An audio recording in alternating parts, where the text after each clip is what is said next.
வணக்கம் சவுக்கு மீடியா நேயர்களே. இன்றைய அரசியல் அரட்டியில் பல்வேறு அரசியல் மற்றும் சமூக நிகழ்வுகளை பற்றி பேச இருக்கிறோம். வாருங்கள் சார். வணக்கம். வணக்கம் இல்லையா? வணக்கம் மாலதி சார். இந்த ஞானசேகரன் விவகாரம் அதுக்கு போகிறதுக்கு முன்னாடி இன்னைக்கு கலைஞர் கருணாநிதி அவர்களின் பிறந்த நாள். உற்சாகமாக திராவிட முன்னேற்ற கழகத்தில் கொண்டாடி கொண்டிருக்கிறார்களான்றதை பேசிட்டு அதற்கு பிறகு போகலாம். கருணாநிதி என்றதும் உங்களுடைய நினைவுக்கு ஒரு முன்னாள் உடன்பிறப்பு என்ற முறையில் உங்களுக்கு என்ன நினைவுக்கு வருகிறது? கலைஞர் கருணாநிதி அவர்கள் ஆட்சி பண்ண காலத்துலலாம் நான் ரொம்ப சின்ன பிள்ளையாக இருந்திருப்பேன். அந்த அளவுக்குலாம் அரசியல் விஷயங்கள் தெரிஞ்சிருக்காது. செல்வி ஜெயலலிதா அவர்கள் இறந்து போயிடுறாங்க. அதுக்கப்புறமா எடப்பாடி அவர்களுடைய ஆட்சி. ஸோ அந்த டைமில் நிறையா போராட்டங்கள். அப்போது கலைஞர் கருணாநிதி என்னெல்லாம் பண்ணியிருக்காரு அப்படின்னு சொல்லிட்டு தொடர்ந்து சோஷியல் மீடியாவில் பேசப்பட்டுச்சு. அப்புறம் அவர் இறந்ததுக்கப்புறம் பயங்கரமாக அவர் என்னென்னலாம் பண்ணியிருக்காரு. ஸோ அவருக்கு அங்கே மெரினா பீச்சில் கல்லறை கண்டிப்பாக கொடுக்கணும் அப்படின்லாம் சொல்லும்போது அவர் பெரிய ஆள் போல இருக்கு அப்படின்ற அறிமுகம் தான் சார். நினைச்சிருக்கீங்க. அதே வழியில் திமுகவும் ஆட்சி செய்வாங்க, ரொம்ப சிறப்பான ஆட்சியாக இருக்கும் அப்படின்றது தான் எனக்கு அரசியல் அறிமுகம் சார். இப்போ நீங்கள் திரும்ப திரும்ப இப்படி சொல்கிறீங்க. பெருவாரியான மக்கள் இதை நம்பினதுனால தானே திமுக ஆட்சிக்கு வந்திருக்கு. சும்மா நகைச்சுவைக்காக சொன்னேன். அந்த புகழ்ச்சிக்கெல்லாம் தகுதியான தலைவர் என்பதில் மாற்று கருத்து இல்லை. உங்களுக்கு என்ன இம்ப்ரெஷன் கருணாநிதி பற்றி? அவர் ஈழ போராட்டத்திலேருந்து அரசியல் ஆரம்பித்ததன் காரணமாக அவருக்கு நல்லாவே தெரியும். கருணாநிதியை துரோகியாக தான் அவர் தொடக்கத்தில் பார்த்துருப்பார் இல்லைங்களா? சொல்லுங்க சொல்லுங்க. நீங்கள் நான் சார் அரசியல் தெரிய ஆரம்பித்ததுக்கு பிறகு கருணாநிதி எப்போ திராவிட முன்னேற்ற கழகத்துக்கு தலைவரானாரோ அப்புறந்தே தமிழக அரசியல் அவர் ஆண்டாலும் இல்லை எதிர்கட்சியாக இருந்தாலும் அவரை சுற்றி தான் சொண்டு கொண்டு இருந்தது. இன்னொரு விஷயம் அவர் அரசியலுக்காக எந்த எக்ஸ்ட்ரீம் வரைக்கும் வேணாலும் போவார் அப்படின்றதுக்கு ஒரு சிறந்த எடுத்துக்காட்டு கலைஞர் கருணாநிதி அவர்கள் தான். அவர் பெரியாரின் சுயமரியாதை இயக்கத்தில் இருந்தார். அங்கேருந்து அவங்க வந்தாலும் அந்த ஜெயலலிதா அவர்கள் ஆதரவு வாபஸ் வாங்கினாங்க தெரியுங்களா? பாஜக 98 அந்த டைமில் ஆதரவு போய் கொடுத்தாங்க. அப்போ கொடுக்கும்போது எந்த சுயமரியாதை இயக்கத்திலேருந்து வந்தாங்களோ, எந்த திராவிட கழகத்திலேருந்து கடவுளை எதிர்த்தாங்களோ, அந்த கடவுளை வச்சு ஒரு கட்சி ஆட்சியில் இருக்காங்க. ஸோ அவங்கக்கிட்டே கூட்டணி வைக்கிறாருன்னா அந்த இடத்த ஒரு கொள்கையை விட்டார். ஓகேங்களா? அப்புறம் தமிழர் அப்படின்னு பேசிக்கிட்டு நான் போரை நிறுத்தின உண்ணாவிரம் இருந்தார்ல, அப்போயும் அங்கே போர் நடந்தது. அவருக்கு அதை ஆக்சுவலாக ஒரு கட்டத்தில் என்ன, அந்த ஈழப்போர் நடக்கும்போது ஒரு ராஜினாமா பண்ணிடலாம், வேணாம், இது வரலாற்றில் இப்போ நம்ம பேசுகிறோம்ல, தப்பாக போய் முடியும் அப்படின்னு சொல்லிட்டு அவர் ராஜினாமா பண்ண போயிட்டார். ஆனால் அது நீங்கள் ராஜினாமா பண்ண வேணான்னு சொல்லிட்டு ஸ்டாப் பண்ணி அதுக்கப்புறம் அந்த உண்ணாவிரத நாடகம்லாம் நடத்தி அங்கே ஒரு எக்ஸ்ட்ரீம் போனார். லைக் எக்ஸ்ட்ரீம் போய் அதை டிஃபெண்ட் பண்ணார். ஓகேங்களா? ஒரு அரசியல் எந்த எக்ஸ்ட்ரீம்லாம் போகக்கூடாதோ அதெல்லாம் போயிட்டு அதை எக்ஸ்ட்ரீம் பண்ணி சஸ்டெயின் ஆனார். அதுதான் அவர்கிட்ட நான் பார்க்குற சில ப்ளஸ்ஸான விஷயங்களாக பார்க்குறேன். அதை வேறு எந்த அரசியல் தலைவராலும் பண்ண முடியாது தமிழ்நாட்டில். அந்த இடத்தில் உங்களுக்கு தவறான புரிதல் என்று நான் இந்த இடத்துல கூற விரும்புகிறேன். ஒரு நாளும் அவர் ராஜினாமா செய்திருக்க மாட்டார். ஒரு மனிதனுக்கு அதிகாரம் கையை விட்டு போய்விட்டது என்றால், ஏன்னா 2 முறை ஆட்சி இழந்தவர், அதிகாரம் இல்லாமல் எதிர்க்கட்சியாக இருப்பது என்றால் என்னவென்பது அவருக்கு நன்றாகவே தெரியும். 2 முறை மத்திய அரசு கலைத்ததுனால ஆட்சி இழந்தவர். அதனால் ஒரு நாளும் அவர் ராஜினாமாலாம் பண்ணியிருக்க மாட்டார். சும்மா உருட்டு. அந்த பீரியடில் 2009 அந்த போர் உச்சகட்டத்தில் இருந்த சமயத்தில் திமுக எம்பிகள் ராஜினாமா செய்வார்கள் என்று அறிவிப்பு வந்தது ஞாபகம் இருக்கா? நீங்கள் இப்போ போராட்டத்தெல்லாம் இருந்தீங்களே, உங்களுக்கு ஞாபகம் இருக்குமே? திமுக ராஜினாமான்னு. மக்களவை எம்பிக்கள் ராஜினாமா செய்வதென்றால் ராஜினாமா கடிதத்தை யாருக்கு கொடுக்க வேண்டும்? டெல்லியில் குடியரசுத் தலைவர் சபாநாயகருக்கு கொடுக்க வேணும். கட்சி தலைவர்கிட்ட கொடுத்தாங்க, ஞாபகம் இருக்கா? கனிமொழி யார்கிட்ட கொடுத்தாங்க? அவங்க அப்பா கிட்டே கொடுக்குறாங்க. இல்லை சும்மா நாடகம். அந்த போரை கருணாநிதியே நினச்சிருந்தாலும் நிறுத்தியிருக்க முடியாது. இன்றைக்கி ஒத்துப்பீங்க. 2009 நம்ம பேசியிருந்தோன்னா, ஏன்னா அது ஒரு சிஸ்டம். இந்தியா என்ற நாடு நடத்திய போர் பல்வேறு உலக நாடுகளோட ஆதரவும் இருந்துச்சு. அது இன்டர்நேஷ்னல் இஷ்யூ. இப்போ புரிஞ்சுக்க முடியுது. ஏன் நானும் எமோஷனலாக தான் இருந்தேன். அவர் ராஜினாமா பண்ணி தான் நின்றுருக்குமா? இல்லை மத்திய அரசு கவிழ்ந்துருக்குமா? நம்ம இன்றைக்கி எல்லாரும் நினச்சது என்ன? நீங்கள் உங்கள் ஆதரவில் தான் இந்த அரசு நடக்கிறது. நீங்கள் ஆதரவை வாபஸ் வாங்கிட்டீங்கன்னா மத்திய அரசு கவிழ்ந்துரும்னு நம்ம நம்பணும். இன்னும் வேறு ஒரு கட்சியை உடச்சி அவங்க ஆதரவை வாங்கி காங்கிரஸ் கட்சியால் சர்வைவ் ஆகிருக்க முடியாதா? 2004 யூபிஏல பிக்கஸ்ட் சங்கு யார் என்றால் லெஃப்ட் பார்ட்டிஸ். கரெக்டாக? இடதுசாரிகளோட ஆதரவில் தான் இடதுசாரிகள் நிறைய எண்ணிக்கையில் அன்றைக்கி எம்பிஸ் வச்சுருந்தாங்க. அவர்களுடைய ஆதரவில் தான் அன்றைக்கி காங்கிரஸ் அரசாங்கமே நடந்தது. அமெரிக்காவோடு 1, 2, 3 நியூக்ளியர் அக்ரிமெண்ட்டு சைன் பண்ணிட்டாங்கன்னு ஆதரவு வாபஸ் வாங்கினாங்க, ஞாபகம் இருக்கா? கவுந்துச்சா? இல்லை. சமாஜ்வாடி கட்சி திடீரென்று வந்து ஆதரவு தந்தது ஞாபகம் இருக்கிறதா? அந்த நம்பிக்கை வாக்கெடுப்பில் காங்கிரஸ் கட்சி வெற்றி பெறத்தானே செய்தது. That is how governments function. இது ஒரு சிஸ்டம். உலக நாடுகள் எல்லாம் சேர்ந்து நடத்திய போர் அது. அந்த போருக்கு பல ஆண்டுகளுக்கு முன்பே சிங்கள அரசு உலக நாடுகள் அத்தனை நாடுகளுக்கும் சென்று புலிகளுக்கு வந்த நிதியை நிறுத்தியதா? ஆயுதங்களை நிறுத்தியதா? புலிகளை எல்லா வகையிலையும் சோக் பண்ணிட்டாங்களா? இந்திய ராணுவம் மட்டுமா உதவி செஞ்சு? உலக நாடுகளே உதவி செய்ததா? இந்தியா மட்டும் எப்படி நிறுத்தியிருக்க முடியும்? முடியாது. ஆனால் நம்மளோட கோபம் உங்கள் ஆதரவோட தானே இந்த அரசு நடக்குது. ஒரு நாள் ராஜினாமாலாம் பண்ணியிருக்க மாட்டார். அதை பேலன்ஸ் பண்ணணும். இல்லை, அவர் ஆக்சுவலாக வந்து சிம்பிளாக அவர் சொல்லிருக்கலாம், என்னால் போகிற நிறுத்த முடியல. அது என்ன சொன்னார்? ஒரு அடிமையால் என்ன செய்ய முடியும்? அவர் வந்து நான் போகிற நிறுத்த உண்ணாவிரதம் இருந்தேன் அப்படின்னு சொல்லிட்டு ஒரு நாடகம் எதையாவது மனித சங்கிலி ஏதாவது பண்ணி பேலன்ஸ் செய்யலாம் என்று அவர் நினைத்தார். அவர் வெற்றி பெறவில்லை. இன்னும் கூட அவர் மீது அது ஒரு கரும்புள்ளியாகத்தான் இருக்கிறது. இப்போ எனக்கு புரியுது, கருணாநிதி நினச்சிருந்தாலும் அந்த போரை நிறுத்திருக்க முடியாது. டைகர்ஸ் வேர் கார்னர்ட். போர் இப்போ நிற்கிது, இந்தியா தன்னோட உதவியை நிறுத்திடுது. புலிகள் ஜெயிச்சிருப்பாங்களா? நந்திக்கடல் லக்கூனில் மொத்தமாக கார்னர் ஆகிட்டாங்களா? இப்போ இந்தியா நிறுத்தியிருக்கு, சிங்கள ராணுவம் போரை நிறுத்தியிருக்குமா? அன்னைக்கு திருப்பி சண்டையிடும் நிலையில் புலிகள் இல்லை. புலிகள் அவங்கள்ட்ட உணவு இல்லை, ஆயுதம், இது மேலே மருந்துகள் இல்லை, மக்களை காப்பாற்ற முடியவில்லை. ஸோ அது ஒரு இன்டர்நேஷ்னல் இஷ்யூ. இன்னொன்று, உலக நாடுகள் பூரா வந்து ஒரு கதிர்காமர் என்று நினைவு போய் எல்லா இடத்துலையும் பேசி எல்டிடியை டெரரிஸ்ட் ஆர்கனைசேஷனாக பிராண்ட் பண்ணிட்டாங்க. அது ஒரு போராளி இயக்கமாக பார்க்கப்படவில்லை. இன்றைக்கி எப்படி ஒரு அல்கொய்தா போன்ற ஒரு அமைப்பை வந்து உலக நாடுகள் தீவிரவாத இயக்கமாக பார்க்கிறதோ, புலிகள் அமைப்பையும் தீவிரவாத இயக்கமாக தான் பார்த்தார்கள். அதற்கான வேலைகளை 10 ஆண்டுகளுக்கு மேல் சிங்கள அரசு செய்து முடித்தது. ஃபண்ட்ஸை பூரா சோக் பண்ணிட்டாங்களா? உலக நாடுகளில் எல்டிடியோட ஃபண்ட்ஸு பூரா எல்லா இடத்துலையும் சோக் பண்ணிட்டாங்க, வெப்பன்ஸை காலி பண்ணிட்டாங்க. So it's pointless. எப்பொழுதுமே வந்து தமிழ்நாட்டிலேருந்து தான் பெருமளவு மருந்துகள் அதே போல் இந்த பெட்ரோல்லாம் போகும். அதையும் வந்து கடைசி கட்டத்தில் வந்து ரொம்ப நெருக்கடி. Q branch IP satellite phone on ஆச்சுனாலே வந்து பிடிச்சிடுவாங்க. ஐபி தகவல் சொல்லுவாங்க, கியூ பிரான்ச் போய் பிடிப்பாங்க. சேட்டலைட் ஃபோன் வச்சிருந்ததுக்கு எத்தனை பேருக்கு வழக்குகளை சந்திச்சுட்டு இருக்காங்கன்றது உங்களுக்கு தெரியும். நிறைய அரசியல் தலைவர்கள் அந்த கதை வச்சுருந்தாங்க. அதற்கு முன்பு பார்த்தீர்கள் என்றால் இதே போல் 1999 நீங்கள் குறிப்பிட்டது போல் ஜெயலலிதா அவர்கள் ஆதரவை வாபஸ் வாங்கியதும் இவர் ஓடோடி சென்று பிஜேபி அரசுக்கு ஆதரவு அளித்தார். அதன் பிறகு கூட்டணி அமைத்து பாரதிய ஜனதா அமைத்த அரசில் வாஜ்பாய் அவர்கள் பிரதமராக இருந்தபோது அந்த அரசில் திமுக அங்கம் வகித்தது. முரசொலி மாறன் மத்திய அமைச்சராக இருந்தார். அப்போதுதான் 2002 குஜராத்தில் அந்த மாபெரும் கலவரம் நடைபெற்றது.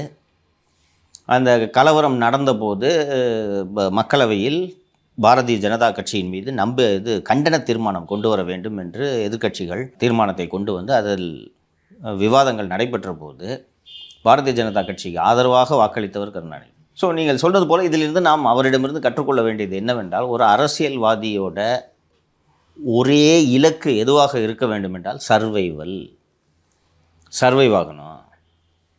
நம்ம சர்வைவ் ஆகணும், கட்சி இருக்கணும் அப்படின்றது தான். 75 எமர்ஜென்சி, கருணாநிதி முரசொலியை போல் வேறு எந்த நாளிடம் அப்போது கார்ட்டூன் போட்டதா என்று தெரியும். ரூலிங் பார்ட்டி அவர் ரூலிங் பார்ட்டி ஒரு அப்படி இப்படி கையை தூக்கி இந்திரா காந்தி அப்படியே ஹிட்லர் போல சித்தரித்து முரசொலியில் கார்ட்டூன் வந்தது.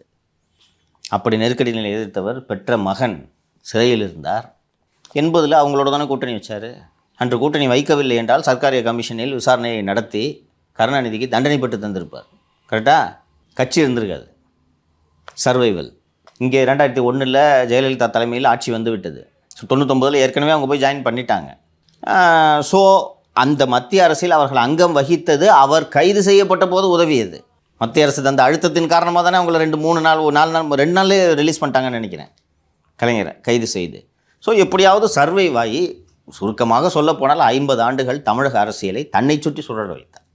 அதுக்கு மேலே சார் 60 ஆண்டு. அண்ட் அதிகாரம் கையை விட்டு போனால் என்ன ஆகும் என்பதற்கு சமகால வரலாறாக நாம் மருத்துவர் ஐயாவோட நிலையை பார்த்து கொள்ளலாம். பெற்ற மகனாக இருந்தாலும் இதுதான் நடக்கும், இதுதான் வரலாறு.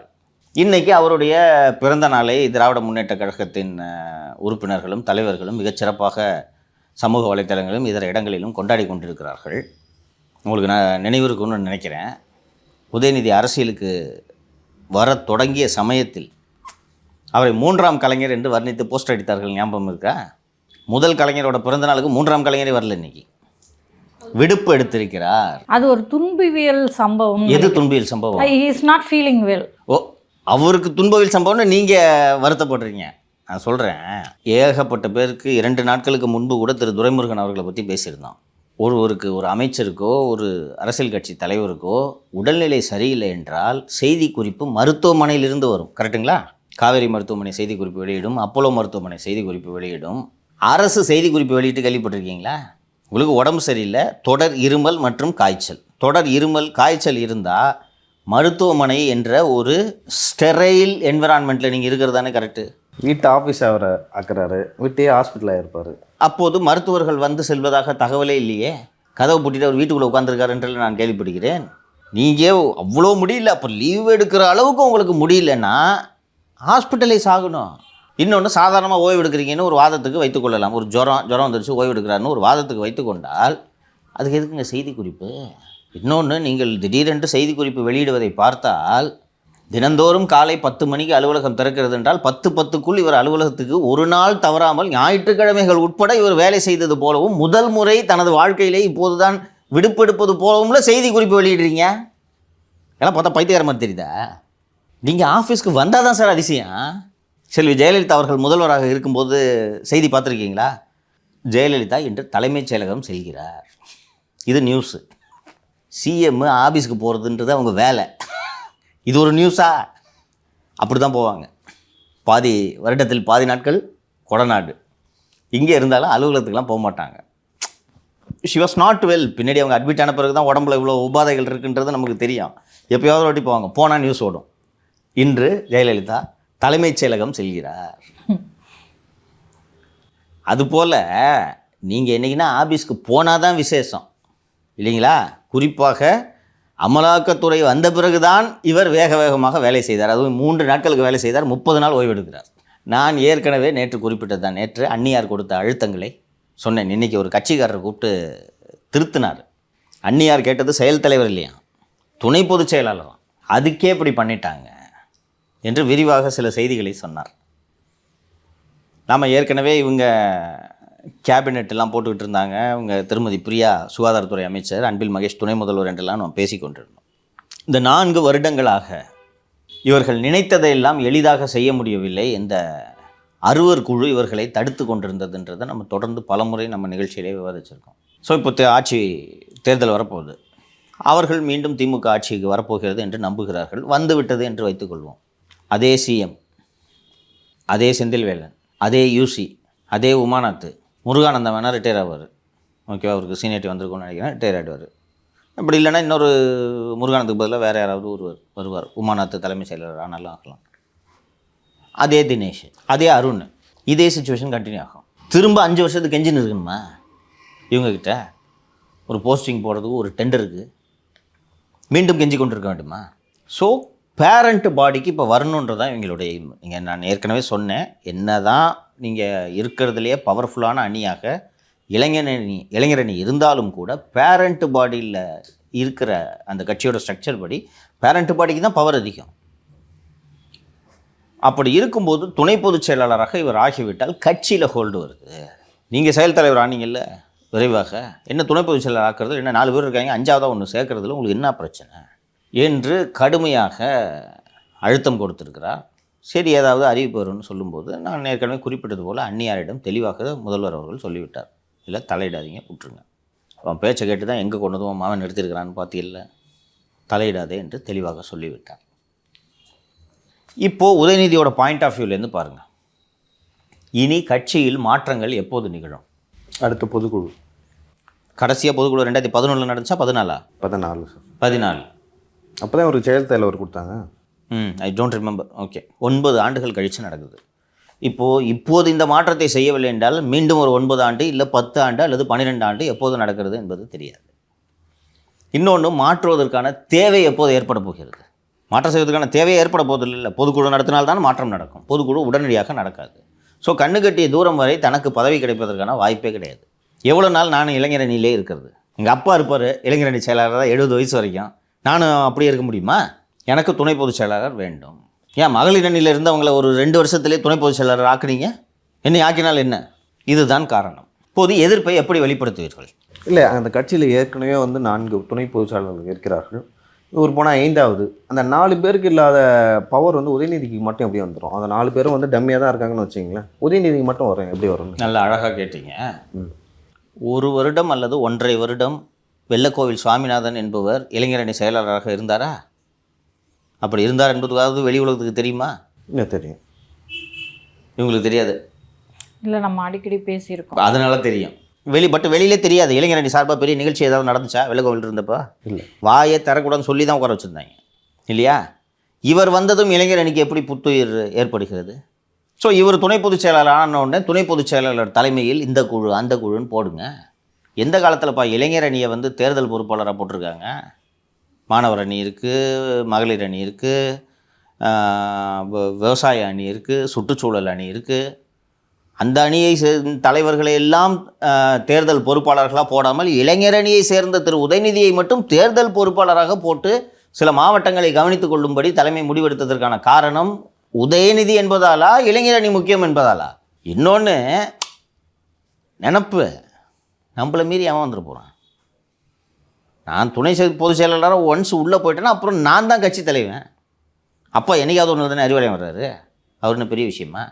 அத்தை மேனேஜ் பண்ணிக்கலாம், ஒன்றும் பிரச்சனை இல்லை, அத்தை இப்போ டெல்லியில் தான் இருக்கும். இந்த நினைப்பு தான். இப்போது இந்த எதிர்ப்பை எப்படி வெளிப்படுத்துவது? இல்லை, ஸ்டாலின் அவர்களுக்கு வந்து யார் இந்த யோசனையை கூறினாங்க? இப்போயே கொடுக்க வேணாம், கொஞ்சம் டைம் எடுத்துங்கன்னு சொல்லிட்டு உளவுத்துறை சேர்ந்தவர்களே சொல்லியிருப்பார்கள் அல்லவா? ஏற்கனவே தேனே கொடுக்க விடலை, அவங்க அனுமதிக்கலை. அப்படி இருக்கும்போது பார்த்தீங்களா, இடி வரதுக்கு முக்கியமான காரணமாக இது ரெண்டும் நேர் எதிர் டீமு. அதான் யூசி டீமோ உதய் டீமோ, உதய் டீம்னு சொல்கிறது சரியாக இருக்காது, ரத்தீஷ் டீமோ, யூசி டீமோ ரத்தீஷ் டீமோ நேர் எதிர் டீமு. சிஎம்ஐ யார் கண்ட்ரோல் பண்ணுறதுன்றதில் போட்டி போடக்கூடிய எதிர் அணிகள். அப்படி இருக்கும்போது இந்த டீமுக்கு இவ்வளோ ஒரு பவரை கொடுக்குறது அந்த டீம் எப்படி ஒத்துக்கும்? சரியாக வராது சார். கட்சி பொதுக்குழுவில் இவரை பார்த்தியா, செந்தில்வேலன் பார்த்தியா? செந்தில்வேலனுக்கு என்ன வேலை திமுக பொதுக்குழுவில்? பாதுகாப்பு தொடர்பாக. அப்போ கோர்சல் டிஐஜி திருநாவுக்கரசு எதுக்கு இருக்காரு? இதுக்கு ஆனால் இண்டிகேஷன் என்னென்னா கட்சி முடிவே அவர் தான் எடுக்கிறாரு. கேட்டால் சொல்லுவார், சார் இல்லை சார் சர்வே எடுத்து பார்த்தோம், அவருக்கு துணை பொதுச் செயலாளர் கொடுத்தீங்கன்னா அவள் தான் கட்சி, அவள் தான் என்று அவர் சொன்னதனால் அவர் தான் அதிகாரிகளை மீறி எதுவுமே சொல்ல மாட்டார். அந்நியாரால் கூட எதுவும் செய்ய முடியாது, அதான் உண்மை. அந்நியார் மூலமாக 2 டெண்டர் எடுக்கலாம் போயிருக்காங்க, நடக்கல ஒன்றும். ஆனால் ஒரு உளவுத்துறை இந்த மாதிரி வந்து ஒரு தலைவரை வழிநடத்துவது நல்லது தானே சார்? சரியாக வழிநடத்த வேண்டும் இல்லவா? உங்கள் இஷ்டத்துக்கு வழி நடத்துனீங்கன்னா உண்மையை சொல்லி வழி நடத்தணும். இப்போ உதயநிதிக்கு வந்து துணை பொதுச் செயலாளர் பதவி கொடுத்துருக்கணும்னு சொல்லிட்டு உளவுத்துறை இல்லை, சரியாக கைட் பண்ணியிருக்காங்கன்ற. சரியாக கைட் பண்ணியிருக்காங்க. எனக்கு அதில் மாறுபட்ட கருத்து இல்லை, சரியாக தான் கைட் பண்ணியிருக்காங்க. அது சரியும் கூட. நீ துணை முதல்வர் சார் பதவி கொடுத்ததில் வேலை செஞ்சு கழிச்சிட்டிங்களா நீங்கள்? இளைஞர் அணிக்கு நிர்வாகியாக ஆரம்பித்து ஒரு கிட்டத்தட்ட 2 வருஷம் ஆக போகுது. என்ன செஞ்சு கழிச்சிருக்கீங்க நீங்கள் இளைஞர் அணியில்?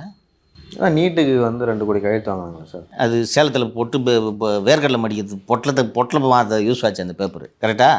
இன்னொன்று, இது பவர் கேமு. உள்ளபடியே திராவிட முன்னேற்ற கழகத்தின் நலனை மனதில் வைத்து செந்தில்வேலன் இந்த ஆலோசனையை சொல்லியிருந்தால் நான் அவரை வாழ்த்துவேன். உள்நோக்கம் இருக்குன்னு சொல்கிறீங்களா? போட்டி, அதிகார போட்டி. அவன் வந்துட்டானா? திரு ராமானுஜம் அவர்களோ திரு அலெக்சாண்டர் அவர்களோ செல்வி ஜெயலலிதாவிடம் உளவுத்துறை தலைவர்களாக பணியாற்றிய போது கட்சி தொடர்பான ஆலோசனைகளை சொல்லியிருக்கிறார்கள். முடிவு ஜெயலலிதாவுடையது. அம்மா இல்லைம்மா இது சரியாக வராது மேடம் அப்படின்ட்டு சொல்லும்போது அவர்களும் சொல்லுவார்கள். அவர்கள் உள்ளபடியே இந்த மாநிலத்தின் நலன் ஜெயலலிதாவின் நலன் இரண்டையும் மனதில் வைத்து சொல்வார்கள். இவர்கள் சொல்லும் இந்த ஆலோசனை அதிகார போட்டியின் காரணமாக என்று நான் சொல்கிறேன். அது சரியான ஆலோசனையாக இருந்தாலும் கூட இவர்கள் நோக்கம் பழுது. உதயநிதிக்கு கூடுதல் அதிகாரம் கிடைச்சா சிஎம் நம்ம கண்ட்ரோல்லேருந்து வெளில போயிடுவார். உதயநிதிக்கு பவர் வந்துருச்சுன்னா உதயநிதி நம்மளை சீண்ட மாட்டார், நம்மளை வெளில அனுப்பிச்சிடுவார்ல. ஒருவேளை நாளைக்கு உதயநிதியே கேட்கலாம், உளவுத்துறை தலைவருக்கு இங்கே என்ன வேலை, வெளில போயான்றேன்னா கட்சியோட துணை பொதுச் செயலாளர் தான் நீங்கள் இதை சொல்ல முடியும் அல்லவா? சொல்லக்கூடிய ஆள் இல்லை, அதுக்கு வாய்ப்புகள். எதுக்கு இப்போ எதிரிக்கு பவர் கொடுக்கணும்? இதுதான் அடிப்படை. ஸோ இந்த வகையில் தந்தைக்கு எதிர்ப்பை காட்டுவதற்காகத்தான் கோச்சுக்குன்னு இப்படி இருக்கிறாரு. ஏற்கனவே உங்களுக்கு அந்த 21 தேர்தலில் போட்டியிட்ட சேப்பாக்கம் தொகுதியில் போட்டியிட்ட கதையை சொன்னேன். அன்புமணியோட இந்த ரகசிய ஒப்பந்தம் கசாலி சொன்னேன் உங்கள்கிட்ட தெரியும், பேசியிருக்கோம். அந்த அடிப்படையில் கோபித்து கொண்டு இவர் இருக்கிறான்ட்டு தான். இது வரைக்கும் இந்த 4 ஆண்டுகளில் எந்த அமைச்சருக்கு, பல பேருக்கு உடல்நிலை சரியில்லாமல் போய்கிறது. இன்னொன்று, பல பேர் முதியவர்கள் இல்லையா? திரு ஐப்பெரியசாமி அவர்கள் எல்லாம் நடக்கிறதுக்கே சிரமப்படுறாரு. எல்லாருக்கும் அந்த வயதான காரணத்தால் இருக்கக்கூடிய உடல் உபாதைகள் பெரும்பாலான தலைவர்களுக்கு அமைச்சர்களுக்கு இருக்கிறது. இளம் அமைச்சர்களை தவிர்த்து விட்டு பார்த்தீங்கன்னா பெரும்பாலானவருக்கு இருக்குது. எத்தனை பேர் வந்து இந்த செய்தி குறிப்பு வெளிவந்திருக்கு, அரசு செய்தி குறிப்பு. மருத்துவமனை தானே செய்தி குறிப்பு வெளியிடும். போய் இவங்க அட்மிட் ஆவாங்க, ஹாஸ்பிட்டல் ஹீ ஸ்டேபிள், இதுக்காக வந்தார், நாங்கள் மருத்துவ குழு சிகிச்சை அளித்தது, நன்றாக இருக்கிறார், இப்படி தானே வரும். நான் யாருமே எந்த அமைச்சரும் சொல்லலை, உதயநிதி சொல்கிறாருன்னா அவரை பாராட்டணும் சார். நம்ம அது உண்மையான காரணமா என்பதை தானே விவாதித்து கொண்டிருக்கிறோம். ஸோ இது அவர் நமக்கு சொல்லலை, அப்பாவுக்கு சொல்கிறாரு. பார்த்தல கொடுக்கல, கோச்சிங்கண்ணே போ, தாத்தா பர்த்டேக்கே வரமாட்டேன். இது கருணாநிதியின் பிறந்தநாள் என்பது திமுகவோட அந்த வரலாற்றில் வந்து ஒரு மிக முக்கியமான ஒரு நாள் இல்லையா? இதை விட நீங்கள் மற்ற நாட்களை விட நீங்கள் அண்ணா பிறந்த நாள், இந்த கருணாநிதியின் பிறந்த நாளை வந்து நீங்கள் சிறப்பாக கொண்டாட வேண்டும். அதுக்கு கூட வராமல் இருக்குன்னா நமக்கு தெரியாது, அவங்க அப்பாவுக்கு தெரியும்ல உண்மையிலே உடம்பு சரியில்லையா என்னன்ட்டு. நீங்கள் இந்த உதயநிதி இன்றைக்கி ஹாஸ்பிட்டலைஸ்டுனால் நம்ம இதை பற்றி பேசுகிறதுக்கு ஒன்றுமே இல்லை. ஓ உடம்பு சரியில்லையா முடிஞ்சு போச்சு, நீங்கள் செய்தி குறிப்பே கொடுக்க வேணாமே. காவேரி தானே டிஎம்கே ஹாஸ்பிட்டலில் காவேரி மருத்துவமனையில் நீங்கள் போய் அனுமதிக்கப்பட்டிருந்தீர்கள் என்றால் நம்ம எல்லாம் பேசுகிறதுக்கு ஒன்றுமே இல்லை. ஹாஸ்பிட்டலில் இருக்காருன்ட்டு போயிடுவோம். செய்தி குறிப்பு என்ன? செய்தி குறிப்பு தொடர் இருமல் மற்றும் காய்ச்சல். ஜெயலலிதாவுக்கு சொல்லுவாங்க ஞாபகம் இருக்கா, மர்ம காய்ச்சல், ஜெயலலிதா அட்மிட் ஆனப்போ.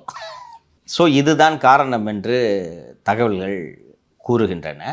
ஸோ இது பவர் ஸ்ட்ரகிள். நீ உதயநிதி ஆங்கிள்லேருந்து பார்த்தீங்கன்னா இனிமேல் எப்போ சேஞ்ச் வரப்போகுது? போர் அடிச்சிச்சு இளைஞரணி, புரியுதா? குழந்தைக்கு ஒரு பொம்மை வாங்கி கொடுத்தீங்கன்னா என்ன பண்ண, கொஞ்ச நாள் விளாண்டுட்டு புது பொம்மை கொடுன்னு கேட்கும்ல, அதுபோல் கேட்டுக்கொண்டிருக்கிறார். இந்த பொம்மை இளைஞரணி பொம்மை போர் அடிச்சிச்சு, துணை பொதுச் செயலாளர் பொம்மை கொடுங்க என்று கேட்கிறார். தந்தை வாங்கித்தர மறுக்கிறார். அது மட்டுமல்லாமல் 2 வாரமாக உடன்பிறவா சகோதரன் ரத்தீஷை பிரிந்து வாடும் வாட்டம் வேறு அவரை கடுமையான மனச்சோர்வுக்கு ஆளாக்கியிருக்கிறது. எல்லாவற்றுக்கும் தம்பிதான். குறிஞ்சி இல்லத்தின் முடிசூடா சக்கரவர்த்தி தம்பிதான். யார் குறிஞ்சி உள்ளே சென்றது, எவ்வளவு நேரம் இருந்தார்கள், எத்தனை டீ குடித்தார்கள், எத்தனை வாகனங்கள் உள்ளே சென்றன என்பது உள்ளிட்ட அத்தனை விவரங்களையும் விரல் நுனியில் வைத்திருப்பதோடு அல்லாமல் யார் உள்ளே போகலாம் யார் உள்ளே போகக்கூடாது என்பதையும் தம்பிதான் முடிவு செய்வார்னா அந்த வீட்டுக்குள்ளே அவருக்கு எத்தகைய செல்வாக்கு இருக்கும், எப்படி கட்டுப்பாட்டில் வைத்திருந்தார். அந்த தம்பியை 2 வாரங்களாக காணவில்லை, பேச முடியவில்லை. இந்த மனச்சோர்வு வேறு. அவரும் ரொம்ப ட்ரை பண்ணி அந்த ஆஃபீஸருங்களெல்லாம் வீட்டுக்கு கூப்பிட்டு 2-3 நாள் பண்ணி பார்த்தாரு, முடியல. அதுவும் திடீர்னு வேறு அவங்க அப்பா கூப்பிட்டு சத்தம் போட்டு ஆஃபீஸ்க்கெலாம் ஒழுங்கா போ வேலை செய்யுன்னு சொன்னோன்னே ஒரு 3 நாள் வேலை செஞ்சுட்டாரா. ஸோ 3 × 10 30 நாள் ஓய்வு. அண்ட் அந்த செய்தி குறிப்பை பார்த்தீங்களா, கழக இளைஞரணி செயலாளர் உடல்நிலை சரியில்லை பார்த்தீங்களா? அரசு செய்தி குறிப்பில் துணை முதலமைச்சர்னு போடுங்க, கழக விளையாட்டுத்துறை அமைச்சர்னு போடுங்க. கழக இளைஞரணி செயலாளர்னா என்ன, அறிவாலயத்திலேருந்து வர செய்தி குறிப்பா? அப்போது இங்கிருந்து செய்தி குறிப்பு அடித்து அனுப்பப்பட்டு அங்கிருந்து வெளியிடப்பட்டதுன்றது புரியுதா? இது அப்படியே போடுங்கன்னு சொல்லிட்டு டிவி யாராவது சொல்லிருப்பாங்க, அங்கே ஆனால் தெரியாதா அப்படியே போட்டிருப்பான். அப்போ எங்கேருந்து வந்தது செய்தி குறிப்பு? கட்சியிலேருந்து யாராவது கொடுத்துருப்பாங்க சார். குறிஞ்சியிலேருந்து போகுது, இந்த உடம்பு போயிருக்காது, யாராவது கால் பண்ணி சொல்லிருப்பாரு அனுப்பிச்சி விடுங்க அப்படின்னு, அனுப்பிச்சி விடுங்கன்ட்டு. அப்போ இவர் தான் அனுப்பியிருக்கிறார் இல்லையா? அப்போது செய்தி குறிப்பாக இது போல் வருகிறது என்றால், இப்போது இவருக்கு உடம்பு சரியில்லைன்னா இதை செய்தி குறிப்பாக வெளியிட வேண்டுமா இல்லையா என்பதை குறைந்தது முதல்வரிடம் கேட்க வேண்டுமா இல்லையா? அவர் தான் இந்த அரசுக்கு தலைவர். எவ்வளவோ அமைச்சர்களுக்கு உடம்பு சரியில்லாமல் இருக்குது, அவங்களாம் செய்தி குறிப்பு வெளியிடுறாங்களா? அவர்கிட்ட கேட்டால் சொல்ல மாட்டார். என்னப்பா இது புது பழக்கம், செய்தி குறிப்பெலாம் வெளியிட்டுக்கிட்டு சொல்ல வர மாட்டார் அவங்க அப்பா. சொல்லுவார், என்னது இது உடம்பு சரியில்லைன்றதுக்கு ரெஸ்ட் எடுக்கிறதுக்கெலாம் செய்தி குறிப்பு, as I am suffering from fever, இதெல்லாம் செய்தி குறிப்பை வெளியிட்டிருக்கிறது சொல்லியிருப்பார் அவங்க அப்பா. அப்போ அவருக்கு தெரியாமல் தானே இது வந்திருக்கிறது. தெரியாமல் இதை வெளியிட வேண்டிய நோக்கம் என்ன சொல்லுங்கள்? இன்னொன்று, அப்பா உடம்பு சரியில்லை போனால் முடிஞ்சு போச்சு. இன்னொன்று, ஏற்கனவே இது போல் உடம்பு சரியில்லைன்ட்டு தானே மானிய கோரிக்கை உங்கள் அப்பா படித்தார், ஞாபகம் இருக்கா? அன்றைக்கி செய்தி குறிப்பாக வெளியிட்டீங்க, அப்போ உடம்பு சரியில்லை போனால் முடிஞ்சு போச்சு இல்லையா? அவர் முடிவெடுப்பார் செய்தி குறிப்பு வெளியிட வேண்டுமா இல்லையான்ட்டு. கழக இளைஞரணி செயலாளருக்கு தொடர் இருமல், மர்ம காய்ச்சல் என்று இது அவர் தந்தைக்கு வெளியிட்ட குறிப்பு. என்கிட்ட நானும் செக் பண்ணேன், என்னன்ட்டு இல்லைண்ணே கால்லாம் ரொம்ப வீங்கிடுச்சு, சிக்கன் குனியா போல் இருக்குது, ரொம்ப கஷ்டப்படுறாரு அப்படின்னாங்க. சரி உருட்டுறாங்கன்னு தெரிஞ்சிருச்சு. அவ்வளோ கஷ்டமாக இருந்தால் இன்னொன்று, இவ்வளோ பெரிய வீட்லையே படுத்துருப்பாங்க. இன்னொன்று, வீட்டில் பயப்பட மாட்டாங்களாம்மா, இது ஏதோ வைரஸ் காய்ச்சல், நீ முதல்ல ஹாஸ்பிட்டலுக்கு போய் தானே சொல்லுவாங்க டாக்டர்ஸு. ஸோ இந்த அடம் பிடிக்கும் குழந்தை இளைஞரணி பொம்மை போரடித்து விட்டது என்பதால் துணை பொதுச் செயலாளர் என்ற பொம்மையை கொடுங்கள் என்று கேட்கிறார்கள். தந்தை மறுத்திருக்கிறார். அதன் காரணமாகத்தான் இந்த செய்தி. ஸோ இப்போ பிஎம்கேல ஒரு குடும்ப சண்டை இருக்குல்ல, அது வெளிப்படையாக தெரிஞ்சிடுச்சு. பட் டிஎம்கேல உள்ளே இருக்கிறது வந்து என்ன சொல்கிறது, குட்டி நெருப்பு போல் உள்ளுக்குள்ளேயே இருக்குன்னு சொல்கிறீங்க. ரெண்டுக்கும் பெரிய வேறுபாடு இல்லைம்மா. ஆனால் சண்டையிடுபவர்களின் தன்மையின் காரணமாக இந்த சண்டை வேறுபடுகிறது. அன்புமணி டைரெக்டாக சேலஞ்ச் பண்ணுறாரு. உங்களுக்கு அதை புரிஞ்சுக்குங்க. பாட்டில் எடுத்து அம்மா மேலே அடிக்கிறாருன்னா அவர் எப்படிப்பட்ட மகன்? இவர் அப்படி இல்லை. அம்மா வாங்கி கொடுங்கம்மா, பாருங்கம்மா, அதான் சொல்கிறேனே, எம்எல்ஏ சீட்டுக்கு போட்டியிடக்கூடாதுன்னு ஃபோனை சுவிட்ச் ஆஃப் பண்ணிட்டு போய் ஃப்ரெண்டு வீட்டில் படுத்துட்டாரு. இவர் எதிர்ப்பை வெளிப்படுத்தும் முறை இது. அன்புமணி எதிர்ப்பை வெளிப்படுத்தும் முறை வேறு. அன்புமணியோட அந்த வார்த்தைகளிலிருந்து நீங்கள் புரிந்து கொள்ள வேண்டும் அவரோட தன்மையை. யாரை நீக்கினாலும் சரி 10 நிமிஷத்தில் ஆர்டர் கிடைக்கும். சொன்னாரா? கன்ஃபரண்ட் பண்ணுறாரு அவங்க அப்பாவை. ஓ, நான் தான் என் தலைவன், பொதுக்குழு தான் என்னை தலைவராக நியமித்தது, என்னை நீக்கும் அதிகாரம் பொதுக்குழுவுக்கு தான் இருக்கிறது டிக்ளேர் பண்ணுறாரா? இது அடம் பிடிக்கிற குழந்தை. இது கோச்சுக்குள்ள சில குழந்தைங்களாம் சாப்பிட மாட்டேன் போ, பைக் வாங்கி தரலன்னா, அது மாதிரி குழந்தை. ஸோ அதிகாலை எழும் பறவை வெகு தூரம். நான் நேராக பார்த்துருக்கேன்ல, சொல்லுங்கம்மா. அதிகாலை ஏதோ சொல்ல எப்படி ஃபீல் பண்ணி நான் சொல்ல வரேன். சாரிம்மா சொல்லுங்க. இதெல்லாம் ப்ளூ பஸ்ல எத்தீங்கன்னு வைங்களேன் ஜெயபிரகாஷ். சொல்லுங்க. அதிகாலை இருங்க ஒரு நிமிஷம் நான் ஆரம்பிக்கிறேன். இப்போ நீங்க என்ன பேச வந்தீங்க சொல்லிடுங்க, நான் அதிகாலை அப்புறமா எழும் சொல்றேன். பறவை வெகு தூரம் பறக்குமா? இருங்க நீங்க சொல்ல வந்து சொல்லுங்க. சும்மா ஒரு எட்னாவை காட்டினா உடனே 1967 ஆரம்பிச்சிடுறது. ஆங்கர்ஸ் 2 பேரும் தூங்குறாங்கன்னு சொல்றாங்க தெரியுமா? உண்மைதானே? ஸோ இது ஒரு சிக்கல். இந்த பாட்டாளி மக்கள் கட்சியில் நடப்பதும் திராவிட முன்னேற்ற கழகத்தில் நடப்பதும் எல்லா அரண்மனைகளிலும் நடக்கும் அதிகார போட்டி தான். தன்மை மாறுபடுகிறது. இங்கே வரலாறு நெடுகவே பார்த்தோம்னா ஒரு சில மன்னர்கள் அண்ணன் தம்பியெல்லாம் கொல்றாங்க. பார்த்தீங்களா? வெட்டி கொல்றாங்க, விஷம் வைக்கிறாங்க. சிலர் வேறு மாதிரி பண்ணுறாங்க. அது போலத்தான் இது பாட்டாளி மக்கள் கட்சியில் நடக்கிறது. வேறு விதமான ஒரு மோதல். அது அன்புமணியின் தன்மை காரணமாக ஒரு டேர் பண்ணுறாரு அவங்க அப்பாவை. பார்த்துலாமட்டு அவங்க அப்பாவும் டேர் பண்ணுறாரு. இது நான் சொல்கிறேனே, திரு உதயநிதி அவர்கள் எப்படிப்பட்ட மகன் என்பதை நான் நேரடியாகத்தான் கண்ணால் பார்த்துருக்கிறேனே. அப்பா அங்கே உட்காந்துருக்காரு, நான் இங்கே உட்காந்துருக்கேன். சீட்டு நுனியில் அமர்ந்திருந்தார். நல்ல பயங்கர ஒபீடியன்ட். எனக்கே என்ன கிட்டத்தட்ட 50 வயது ஆக போகிறது, இவ்வளோ ஒபீடியண்ட்டாக இருக்காரு. என்னால் உள்ளபடியே சொல்கிறேன், நம்ப முடியல. அதிர்ந்து பேச மாட்டேங்கிறாரு அப்பா. ஸோ இவர் பிரச்சனையை அணுகிற விதம் வேறு மாதிரி இருக்கும். அவர் பாட்டில் தூக்கி அம்மா மேலே அடிக்கிறாருன்னா அவர் அணுகிறது வேறு மாதிரி இருக்கும். ஸோ நீங்கள் ரொம்ப அழகான அனாலஜி கொண்டு வந்தீங்க. இரண்டும் ஒன்று தான், ஒரே பிரச்சனை தான். அதை தாண்டி வந்து முதல்வர் ஸ்டாலின் அவர்களே வந்து பாமகவில் என்ன நடக்குதுன்னு பார்த்துருக்க மாட்டார். பையனுக்கு வந்து சீக்கிரமாக வந்து பதவி கொடுத்ததால, அதிகாரத்தை கொடுத்ததால, தலைவர் பதவியை கொடுத்ததால அப்பாவே காலி பண்ணுறாரு. ரொம்ப அவர் சொல்கிறது முக்கியமான பாயிண்ட். அங்கே நடக்கிறது இது நமக்கும் தான் அப்படின்றத ஒரு நினைப்பாரா? நிகழ்கால எடுத்துக்காட்டு. இன்னொன்று கூட இருக்கவங்க சொல்லுவாங்கல்ல, சார் டோன்ட் டூ திஸ் மிஸ்டேக்னு சொல்லுவாங்க. இன்னொன்று நம்ம அப்பா நமக்கு என்ன பண்ணாருன்றது யோசிப்பார்ல. ஏன் அப்போ நம்ம அப்பா அப்படி பண்ணாருன்னா பாமக நடக்குதுல்ல, அது ஒரு எக்ஸாம்பிள் அப்படின்னு வந்து ஸ்டாலினுக்கு இப்போ சம வயது அவங்க 2 பேருக்கும் இல்லையா, கிட்டத்தட்ட ஒரே மாதிரி. ஸ்டாலினுக்கும் அன்புமணியும் எப்படியோ அதே போல தான் கலைஞர் கருணாநிதியும் அந்த காலகட்டத்தில். ஸோ ஒரு லியோ சொன்னது வேலிட் பாயிண்ட். பார்க்குறல கண் எதிர்க்க பார்த்துட்டு இருக்காரு கரண்ட்டு. அது மட்டும் இல்லாமல் லியோ இங்கே சொன்னதெல்லாம் சின்ன பையன் ஆசைப்படுறான்னு சொல்லிட்டு, இந்தப்பா இளைஞரணி வச்சுக்கோ, சரிப்பா நான் எம்எல்ஏ ஆகணுமா, இந்த எம்எல்ஏ ஆகிக்க. ஓ மந்திரி ஆகணுமா, சரி மந்திரி ஆகிக்க. ஓ துணை முதல்வர், சரி அது ஆயிக்கன்னு சொல்லி உன்னை ஃப்ரீயாக விட்டேன். அப்பா நான் இங்கே சித்தரஞ்சன் சாலையில் இருக்க பிடிக்கல, எனக்கு நான் அரசு பங்களா வேணும்னு. சரி சரிப்பா போப்பா, அங்கே போய் இருப்பா. என்ன பண்ணியிருக்கீங்க? அங்கே என்ன நடக்குதுன்னு எனக்கு தெரியல இல்லையா, அவருக்கு தெரியாது. எங்கே கொண்டு வந்து விட்ருக்கீங்க? டான் பிக்சர்ஸ் வச்சு பராசக்தி எடுக்கிறதுலாம் அவர்கிட்ட சும்மா சொல்லியிருப்பாங்க, அப்பா இந்திய எதிர்ப்பு போராட்டத்தை வச்சு அப்படின்ட்டு இருப்பாங்க. அதுக்கு எங்கே துட்டு வந்துச்சுன்றது அவருக்கு தெரியாது. அவர் எந்த அளவுக்கு அவர் வந்து ஒரு வெகுளியாக வெள்ளந்தியாக இருக்கிறார் என்றால், அப்பா இந்தாப்பா ஒரு 50 லட்ச ரூபா வாட்ச்ப்பா கட்டிக்கப்பா அப்படின்னா இது தவறு என்று கூட தெரியாமல் இன்றைக்கி வரைக்கும் அந்த வாட்சை கட்டிட்டு சுற்றுறாரு. ஒரு ஷூடான ஆளாக இருந்தார்னா, யோ நான் முதலமைச்சர்ப்பா, ஏது இந்த கிஃப்ட்டுன்றது வரணும். அப்பா இந்த காரில் இன்னோவாலெல்லாம் போதிங்கப்பா, என்னப்பா ரேஞ்ச் ரோவரில் போங்கப்பா. யார் பேரில் பாருக்கு அந்த ரேஞ்ச் ரோவரு? அப்போ ரெட் ஜெயிண்ட் பேரில் இருக்குப்பா. ஏன்ப்பா ரெட் ஜெயிண்ட் பேரில் நான் சீஃப் மினிஸ்டர் வந்துட்டு ரெட் ஜெயிண்ட் காரில் போனால் நல்லா இருக்குமாப்பா? அவருக்கும் அது தப்புன்னு தெரியல பாருங்கள். ஸோ எல்லாத்தையும் கொடுத்துட்டாரு. எல்லாம் முடிஞ்ச பிறகு பார்த்தா இன்றைக்கி இவ்வளோ பூதாகரமான பிரச்சனை இருக்கிறது. ரத்தீஷ் வீட்டுக்கு சென்றவர்கள் அடுத்து மகன் வீட்டுக்கு வருவார்கள் என்று அவர் தெரிகிற போது இப்போ இந்த தப்பை செய்வாரா? அதனால் தான் அவர் கவனமாக இருக்கிறார். இன்னொன்று கூட இருக்கவங்களும் நான் சொன்ன மாதிரி அதிகாரிகள் சொல்லுவாங்க, அதிகார போட்டியின் காரணமாக என்ன காரணத்தில் இல்லை sir, don't do this mistake, கெடுத்துருவாங்க கட்சியை சொல்லுவாங்களா மாட்டாங்களா?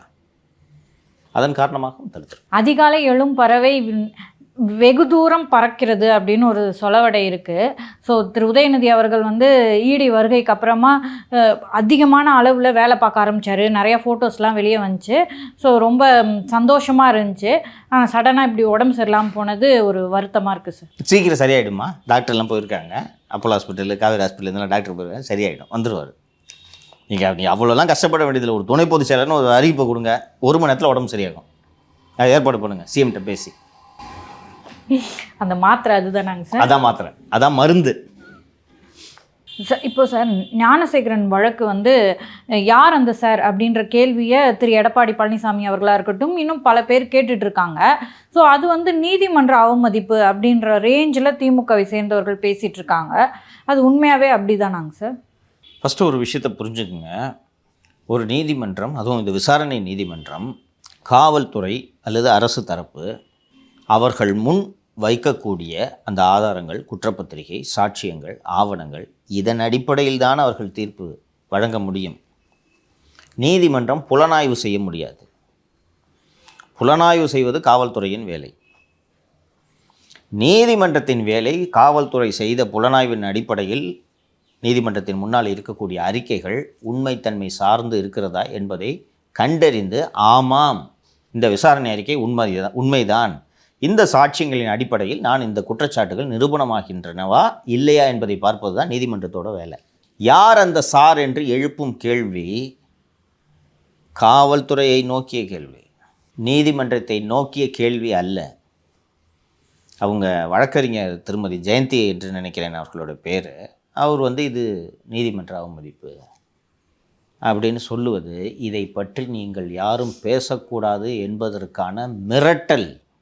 இது ஒரு சீக்வென்ஸாக இது நடக்குது. நீங்கள் நல்லா கவனித்து பார்த்தீங்கன்னா இந்த விஷயம் விவாத பொருளாக ஆகக்கூடாது என்பதில் திமுக அரசு மிக மிக கவனமாக இருக்கிறது என்பதை நீங்கள் இதிலிருந்து கண்டறிந்து கொள்ள முடியும். ஃபஸ்ட்டு அந்த அம்மா இது நீதிமன்ற அவமதிப்புன்னு சொல்கிறாங்க. நேற்று இரவு சன் நியூஸில் டிபேட்டு, இப்படி சொன்ன பிறகும் யார் அந்த சார் என்று கேள்வி எழுப்பது நீதிமன்ற அவமதிப்பா? சும்மாவே குணா எப்படி உருட்டுவார்னு தெரியும் குணசேகரன். நேற்று இது விவாதம், நீதிமன்ற அவமதிப்பா? எப்படியா நீதிமன்ற அவமதிப்பாகும்? கண்டெம்ட் ஆஃப் கோர்ட் ஆக்ட்னு தெளிவாக சொல்கிறது.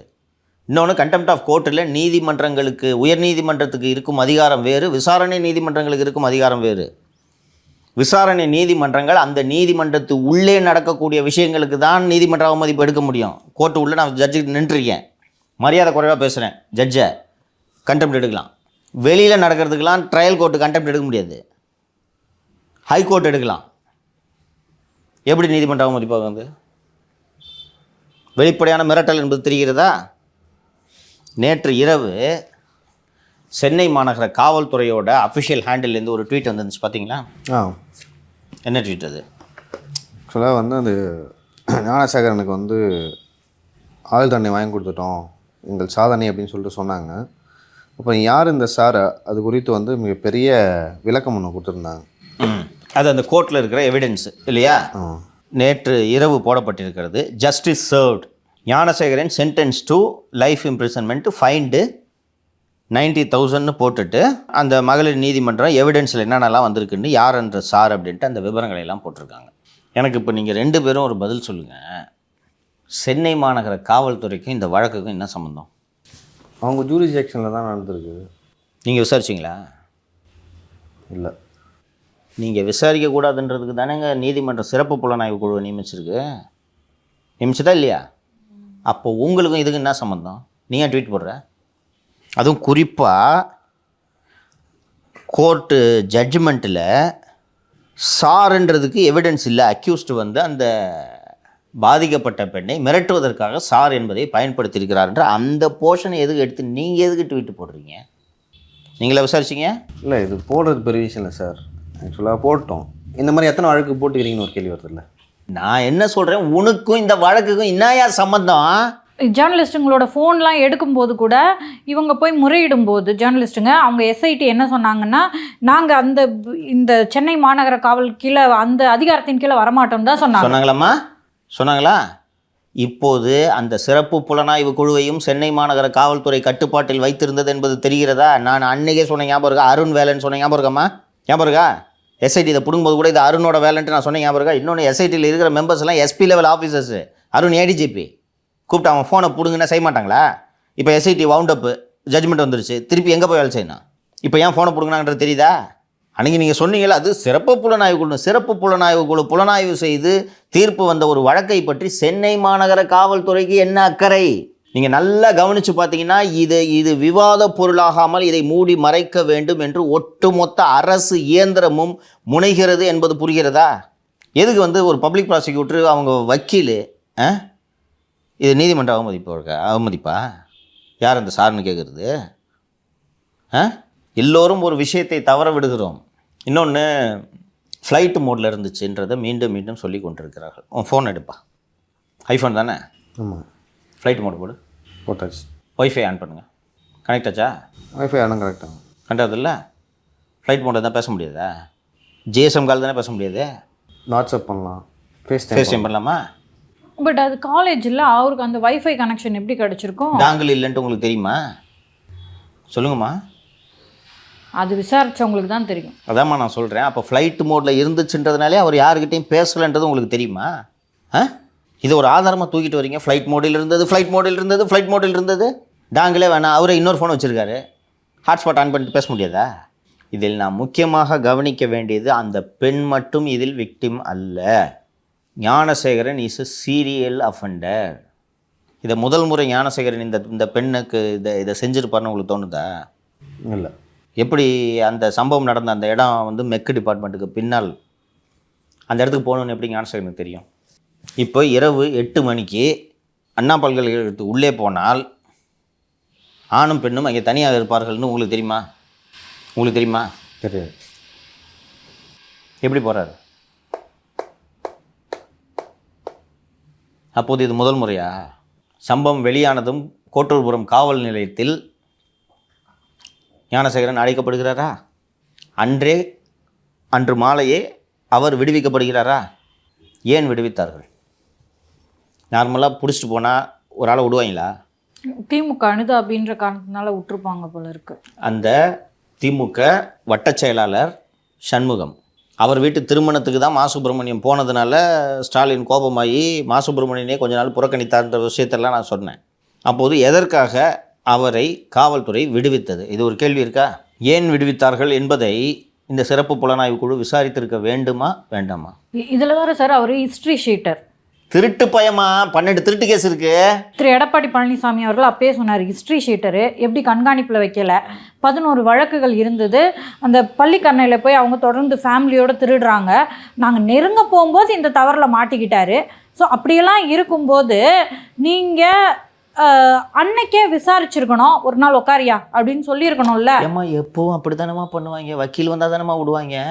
நான் சிம்பிளாக சொல்கிறேம்மா, பைக் அஃபென்ஸு ஃபைனு என்ன, அதுவும் ஃபைனு கூட இல்லை, 2023 ஹெல்மெட் இல்லாமல் போட்டு போனதுக்கு ஒரு பத்திரிகையில் வேலை செய்கிறேன்னு சொல்லிட்டு கேமராமேன் எதுக்குமா கூப்பிட்டு போகிறீங்க? இதுதான் போலீஸோட பிஹேவியரு. இவன் ஹிஸ்ட்ரி ஷீட்டர்னு தெரியுது, இவனை எப்படி நீங்கள் அனுப்புகிறீங்க? யார் சொல்லி அனுப்புனீர்கள்? அப்போது விசாரணையை இன்ஃப்ளூயன்ஸ் செய்ய முயன்றார் என்பதற்கு கோட்டூர்புரம் காவல் நிலையத்தை சேர்ந்தவர்கள் மீதும் வழக்கு பதிவு செய்திருக்க வேண்டுமா வேண்டாமா? கோட்டூர்புரம் காவல் நிலையத்தில் இருக்கிறவங்களுக்கு யாரோ ஃபோன் பண்ணி அவங்கள ரிலீஸ் பண்ணுன்னு சொன்னாங்கன்னா விசாரணையை திசை திருப்புவதற்கான முயற்சி தானே. பத்திரிகையாளர் வாராகி மீது ஒரு வழக்கு போடுகிறார்கள். அந்த வழக்கு பொய் வழக்குன்னு நம்ம 3 பேர் உட்காந்து பேசினா நம்ம மேலே எஃப்ஐஆர் படுத்திடுது. போட்டிங்களா இல்லையா? அப்போது ஒரு அக்யூஸ்டு கிரேவ் கிரைம் பண்ணவன் அவனை போலீஸ் ஸ்டேஷனில் டீடைன் பண்ணி வைக்கிறாங்க. அவனை ரிலீஸ் பண்ணுறாங்கன்னா யாரோ அந்த விசாரணை, இதுதான் விசாரணையில் தலையிட்டு தடுப்பது. யூடியூப்பில் பேசுறது தடுக்கிறது இல்லை. கரெக்டா? இப்போ நீங்கள் 2 பேரும் இந்த கேஸ் பொய் கேஸ்ன்னு பேசுறது விசாரணையில் தலையிட்டதாப்பா. இதுக்கு எஃப்ஐஆர் போடுறீங்க, அதற்கு ஏன் எஃப்ஐஆர் போடவில்லை? அப்போ அந்த கோட்டூர்புரம் திமுக நிர்வாகி சண்முகம் மற்றும் சுகாதாரத்துறை அமைச்சர் மா சுப்பிரமணியம் ஆகிய 2 பேர் மீதும் விசாரணையில் தலையிட்டதற்காக வழக்கு பதிவு செய்து நடவடிக்கை எடுக்க வேண்டுமா வேண்டாமா? இப்போது சிறப்பு புலனாய்வு குழுவின் விசாரணையும் சுதந்திரமாக நடைபெறவில்லை என்பது தெரிகிறதா? இல்லை, அது நடக்கும்போது 2 பேர் விளக்குனாங்கல்ல இந்த விசாரணை. ஒரு டிஎஸ்பி அவர் பழனிசாமி அவர்களோட அறிக்கையில் அதை குறிப்பிட்டிருந்தார், விளக்குனாங்கல்ல. பத்திரிகையாளர் செல்ஃபோனை நீங்கள் என்ன தான் எஸ்ஐடியாக இருந்தாலும் ஃபோன் எதுக்கா பிடுங்குறீங்க? அக்னாலஜ்மெண்ட் கூட கொடுக்காம எதுக்கு ஃபோனை பிடுங்குறீங்க? அப்போது சிறப்பு புலனாய்வு குழுவின் கீழ் இது இருந்தாலும் அருண் தான் இந்த விசாரணையை நடத்தியிருக்கிறார் என்பது இப்போது புரிகிறதா? இதுக்கு எவிடன்ஸ் இல்லாமல் இருந்துச்சு. எனக்கு இதில் சந்தேகம் இல்லை. எனக்கு தகவலும் தெரியும், எனக்கு சந்தேகமும் இல்லை. பத்திரிகாரன் ஃபோனை பிடுங்கினானே இது அருண் வேலைன்னு எனக்கு தெரியும். அப்போதே நான் சொன்னேன்ல, இந்த இது பண்ணும்போது சிறப்பு புலனாய்வுக்குள்ள இருந்தாலும் அருணோட ஆர்டரில் தான் இது நடந்துருக்குன்ட்டு அப்போ சொன்னேன். இப்போ நேற்று நைட்டு ட்வீட் வந்து தெரிஞ்சிச்சா? இது எப்படி இருக்கிறது என்றால், லஞ்ச ஒழிப்புத்துறை விசாரணை செய்து தண்டனை பெற்றிருக்கக்கூடிய வழக்குக்கு சிபிசிஐடி ட்வீட் போட்டால் எப்படி இருக்கும்? உங்களுக்கு இது புரியணுன்றதுக்கான எளிமைப்படுத்தி சொல்கிறேன். That's different agency. That is a completely different agency. உங்களுக்கும் இதுக்கும் சம்மந்தம் இல்லை. இன்னொன்று, சென்னை உயர்நீதிமன்றமும் இது வேறு ஒரு ஏஜென்சி என்று நம்பிதான் இந்த சிறப்பு புலனாய்வு குழுவே அமைத்தது. சரி, அந்த சிறப்பு புலனாய்வு குழு இருக்கிறவங்க எல்லாமே வந்து சென்னையை பேஸ் பண்ணி இருக்கவங்களா? தமிழ்நாடு முழுக்க இருப்பவர்கள், எஸ்பி லெவல் ஆஃபீஸர்ஸ். அருணை மாரி செய்ய முடியுமா? இன்னொன்று, அருண்லாம் இதில் அருண் இந்த மாதிரி விசாரணைலாம் தலையிடக்கூடிய ஒரு அதிகாரி. என்ன நடக்குது? இவரே பேசுவார். இன்னொன்று, அருண் இதில் சிக்கலில் மாட்டுவார். புரிஞ்சுக்குங்க, ஒரே ஒரு அக்யூஸ்ட் தான். இப்போது அருண் சொன்னதுக்கு மாற்றாக விசாரணையில் விஷயங்கள் தெரிய வந்திருந்தால் யார் மாட்டுவா? அருணும் மாட்டோம். அப்போ அருண் வந்து இந்த விசாரணை எப்படி போகிறது என்பதை தொடர் கண்காணிப்பில் வைத்திருக்க வேண்டியது அருணுடைய கடமையா இல்லையா? உங்களுக்கு இந்த இந்த இந்த இந்த ட்வீட்டு வெளியிட்டதன் மூலமாகவே அவர்கள் மாட்டிக்கொண்டார். இல்லை, இந்த வழக்கில் இப்போ ஒருவேளை அவங்க சென்னை அந்த மாநகர காவல் வந்து இதை வழக்கை வந்து விசாரித்து அவங்க வந்து நீதிமன்றத்தை கொண்டு போய் தீர்ப்பு வாங்கி கொடுத்தாங்கன்னா அவங்க வந்து பெருமையாக ட்வீட் போட்டிருக்கலாம். இந்த வழக்குங்க நீங்கள் சொல்கிற மாதிரி அவங்களுக்கு இந்த இவ்வளோ சம்மந்தமே இல்லை, கொஞ்சம் கூட சம்மந்தமே இல்லை. எதுக்கு வந்து இந்த ட்வீட்டை போடணும்? அந்த சாரை பற்றி திரும்ப திரும்ப அவங்க வந்து சொல்லிக்கிட்டே இருக்காங்களே. இது விவாத பொருளாக இருப்பதை அருண் விரும்பவில்லை. ஒரு சிஸ்டமே வேலை செய்யுது. நான் ஏற்கனவே சொன்ன மாதிரி ஒரு அதிகாரி சம்மந்தப்பட்டிருக்கிறான்றது சொன்னேன்ல நான். ஸோ ஒரு நிலைப்பாடு எடுத்துட்டுச்சு சென்னை சிட்டி போலீஸு. ஒரு அக்யூஸ்டு, ஃபோனு ஃப்ளைட்டு மோடு, யாரிடமும் பேசவில்லை, வேறு யாருக்கும் இந்த வழக்கில் தொடர்பு இல்லை. இன்னொன்று, கோட்டூர்புரம் காவல் நிலையத்தில் ஞானசேகரனை கைது செய்து வைத்துவிட்டு ஞானசேகரன் விடுவிக்கப்பட்டதற்கு அருண் தானே பொறுப்பு? யார் பொறுப்பு? அருண் தான் பொறுப்பு. அப்போ நேராக அருண் மீது தானே இது திரும்புவோம். அதில் ஒரு நபரை வந்து இவன் பேசும்பொழுது சார்னு சொன்ன மாதிரி நிறைய பேர் குறிப்பிடுறாங்க. அது வந்து நடக்கலை, அது அவன் பொய்யா சொன்னது. குறிப்பாக அந்த அக்கரன்ஸ் நடக்கும்போது அவன் அந்த ஃபோனே ஏரோப்ளேன் மோடில் தான் போட்டு வச்சிருந்தான். கொடுக்குறாங்க. அடுத்த நாளுக்குள்ள அக்யூஸ் அரெஸ்ட் பண்ணி என்டையர் இன்வெஸ்டிகேஷன் முடிச்சு ரிமாண்டே பண்ணியிருக்கிறோம். இதை விட வேற என்ன நம்பிக்கை வேணும் உங்களுக்கு? ஸோ அந்த இன்வெஸ்டிகேஷனை கண்ட்ரோலில் வைக்க வேண்டியது இவர்களுடைய கடமை அல்லவா? இன்னொன்று, இந்த தீர்ப்பில் இந்த சென்னை சிட்டி போலீஸோட ட்வீட்டில் பார்த்தீங்கன்னா எந்த சாரும் இல்லை என்பதை மீண்டும் மீண்டும் அதில் அதை பதிவு பண்ணுறாங்க. அந்த கோர்ட்டில் இருக்க ஜட்ஜ்மெண்ட் போர்ஷனில் ஃபோனு ஃப்ளைட் மோடில் இருந்துச்சு. அண்ட் கூடுதலாக தடயங்கள் அழிக்கப்பட்டதற்கான ஒரு பிரிவு இதில் சேர்க்கப்பட்டிருக்கிறது சிறப்பு புலனாய்வு குழுவால். என்ன தடயம் அழிக்கப்பட்டது? நான் ஏற்கனவே சொன்னது போல் ஃப்ளைட் மோடில் போட்டுட்டு டாங்கில் வச்சோ இல்லை இன்னொரு ஃபோனில் ஹாட்ஸ்பாட்டை போட்டோ நீ ஃபேஸ் டைம்லேயோ சிக்னல்லையோ வாட்ஸ்அப்லேயோ இது போல் பல செயலிகள் இருக்கின்ற அதிலெல்லாம் பேசலைன்றது நீங்கள் எதை வச்சு சொல்கிறீங்க? இப்போது அந்த 8:52 இரவு 8:52க்கு ஞானசேகரனோட ஃபோனு ஆன் செய்யப்படுகிறது என்று சொல்கிறார்கள். அந்த 8:52க்கு தொலைபேசி ஆன் செய்யப்பட்ட பிறகு யார் யாரிடம் பேசியிருக்கிறார் என்ற விவரங்களை பாஜகவின் முன்னாள் தலைவர் திரு அண்ணாமலை தற்போது வெளியிட்டிருக்கிறார். இதெல்லாம் வெளியே வரக்கூடாதுன்றதுக்காக தானே எந்த சாரும் இல்லைன்றது நீங்கள் திருப்பி பேசிகிட்டு இருக்கீங்க. ஞானசேகரனுடைய கால் டீட்டெயில் ரெக்கார்டு எங்கிட்ட இருக்குண்ணா, நான் வெளியிடாமல் இருக்கேன். ஞானசேகரனுடைய மொபைல் ஃபோன் ரெக்கார்டு எங்கிட்ட இருக்கு, எடுத்து வச்சுட்டேன். எல்லாத்தையும் அனலைஸ் பண்ணிட்டேன். ஞானசேகரன் 23 டிசம்பர் யார்கிட்ட பேசினா எங்கிட்ட இருக்கு ரெக்கார்டு, 24 யார்கிட்ட பேசினா எங்கிட்ட இருக்கு. அதிலே சில போலீஸ் அதிகாரிகளும் சம்பந்தப்பட்டிருக்கின்றார்கள். ஞானசேகரன் அங்கே அந்த கோட்டூர் சண்முகம் என்ற அந்த நம்ம கல்யாணத்துக்கு போனாருன்ட்டுலாம் விவரத்தை நம்ம பதிவு செஞ்சோம்ல, அது சண்முகத்துக்கிட்ட தான் முதல் கால் போகுது. இவர்கிட்ட இருந்து சண்முகத்துக்கிட்ட கால் பண்ணோன்னே சண்முகம் சுப்பிரமணிய மாசுக்கிட்ட கால் பண்ணுறாரு. அதுக்கு பிறகு தான் விட்டுருக்காங்க.